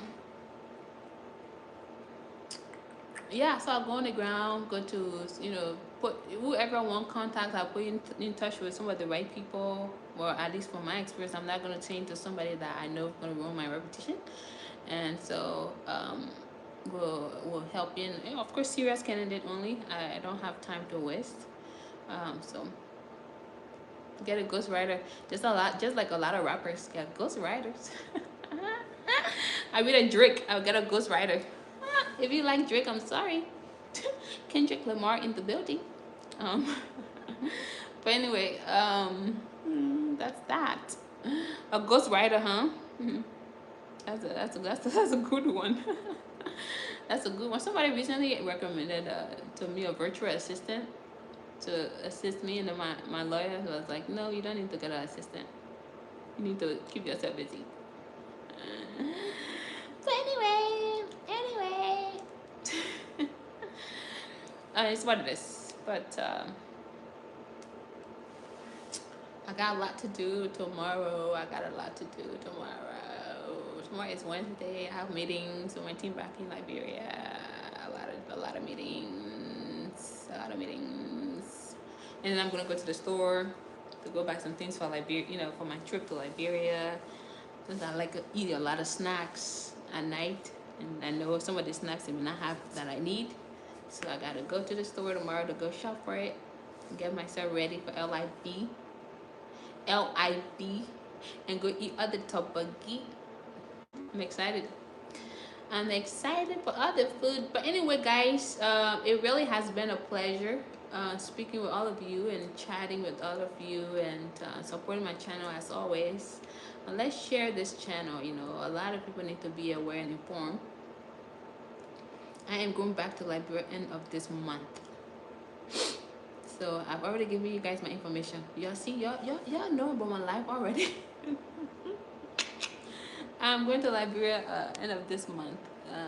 So I can't wait, man. I just can't wait. I can't wait to go and eat and take my staff on like some of my staff are going to deserve a bonus, and some of my staff are going to have thank you notes, because some of them have been exceptional. And so some of them are going to have lunch. I'm going to take them to lunch. And some of them are going to have pending scholarships. I already talked to a school here called University of Nevada. Engaged them on one of my staff who needs to come here to come and study. And so I'm excited. I'm excited.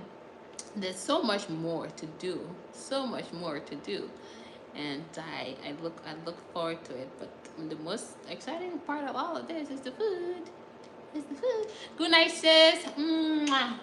It's really nice having you here. You are always so amazing, and cheering for me and being so supportive. And our boy Jezino. Okay, let me tell you one more. Jezino have a new song tomorrow. So Jezino, he has a new song coming out tomorrow. You guys are gonna love this song. I'm telling you. When I'm cooking, I'm dancing to it. When I'm folding my clothes, I'm dancing to it. When my mom called me out, I'm singing to her. She's like, "Oh my God, what's going on with you today?" This song is fire.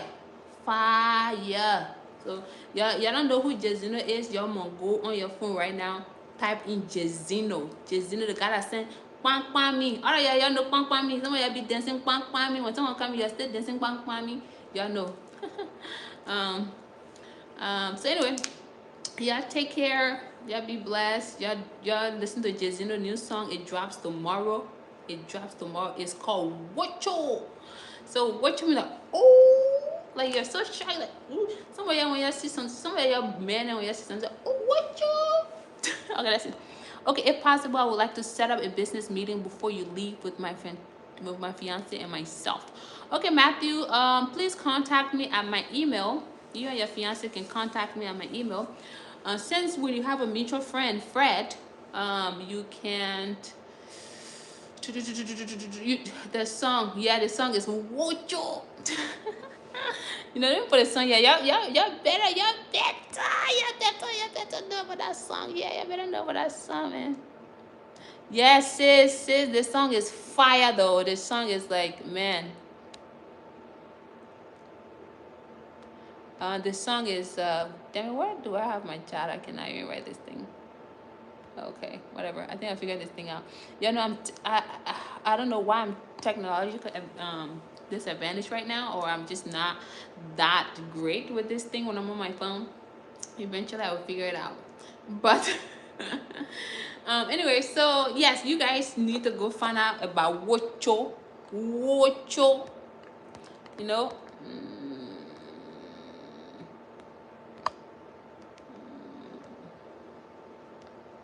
Anyway, guys. Uh, okay. Wait. I guess I have to figure this thing out another time. Wait. I think I got it. Okay, I got it. Yeah. Anyway, so I will. You can get my number from Fred, and contact me. We can set up something with your fiance before I leave. I also have some Liberian folks live in Portland here. They told me like, oh, we like your channel. We're gonna cook some food. I think they all know I like food, but don't be fooled. I like food in my house. So, but anyway, um, so they're gonna cook some food this weekend. They invited me. They're like, oh, we're gonna cook Liberian food. You know, you should come and eat. I was like, okay, don't worry, I'll come there. Yeah, but so yeah, if you're in Portland area, you can always like contact me, and then I would try to squeeze time into my calendar to meet up with you. Oh, really? You do know them? Okay, nice. Nice. Yes, I spoke with him for a long time. This past Sunday, yes, Sunday it was. He had invited me for dinner. So I will be. I mean, somebody also invited me for dinner. That was on Friday night. No, Friday night. Yeah, Saturday night I was at my friend's place watching movies. So Friday they invited me for potato greens. I don't know how she knew my favorite soup is potato greens, right? So she cooked it and she was like, oh, you guys can come over. So I went over. And you better know I brought my bowl home because it's potato greens. Yes, it was so good. Oh my God. But the only thing I don't like too much pepper. So, but it was good. But I made my own gravy yesterday and it's almost gone because I ate most of it. So, can you imagine? I love to eat. Anyway, a lot of people are coming on whenever. I can't stay long. I gotta go, guys. I gotta go.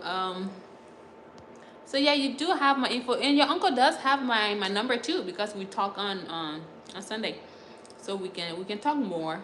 We can talk more. You guys can have a meeting with me. I live in Portland as well. So definitely, the weather hasn't been so nice to us, but hey, we can make something work. We can make something work. All right. Any other questions, guys? Any other thing to add before I get up this live? I might do another. Oh, okay. Last thing. We are gonna have a panel on the 24th of December, which is next week, and this will consist of other Liberian female YouTubers. Um, we are going to be talking about how some of us in this space, this YouTube space, can work together to change some of the narratives of women collaboration. And men probably wonder, like, what does that have to do with me? It does have a lot to do with you, because we are all for the same cause, you know, Liberia, Liberia, Liberia. And so these ladies, I think some of you guys watch this stuff. I'm not talking about She Speaks Too, okay? Um, I'm talking about other ladies on this YouTube channel that, you know, I think it would be best to also collaborate, and because these ladies are doing good, and it's good to recognize them for what they're doing. So we'll be having a panel for that. Hopefully, I can the flyer can be ready, and it will be shared with people to see and join their life and ask questions, and you know, and get more information about Liberia, you know. Anyway, as always, take care of yourself. Call your friends, call your family. You haven't heard from people in a while. Just tell them how much you appreciate and care for them. Life is, as you know, it can slip in the blink of an eye. So reach out to those who have wronged you. It's life, you know. Like I say, you never know. So keep up the positive vibes. Stop spreading bad things about Liberia, because that's your country, you know. Even you go to the moon, you take Mark Zuckerberg to the moon, you take Elon Musk to the moon, Liberia will always be your country. So I don't care where you go. All right, bye. Take care. Peace.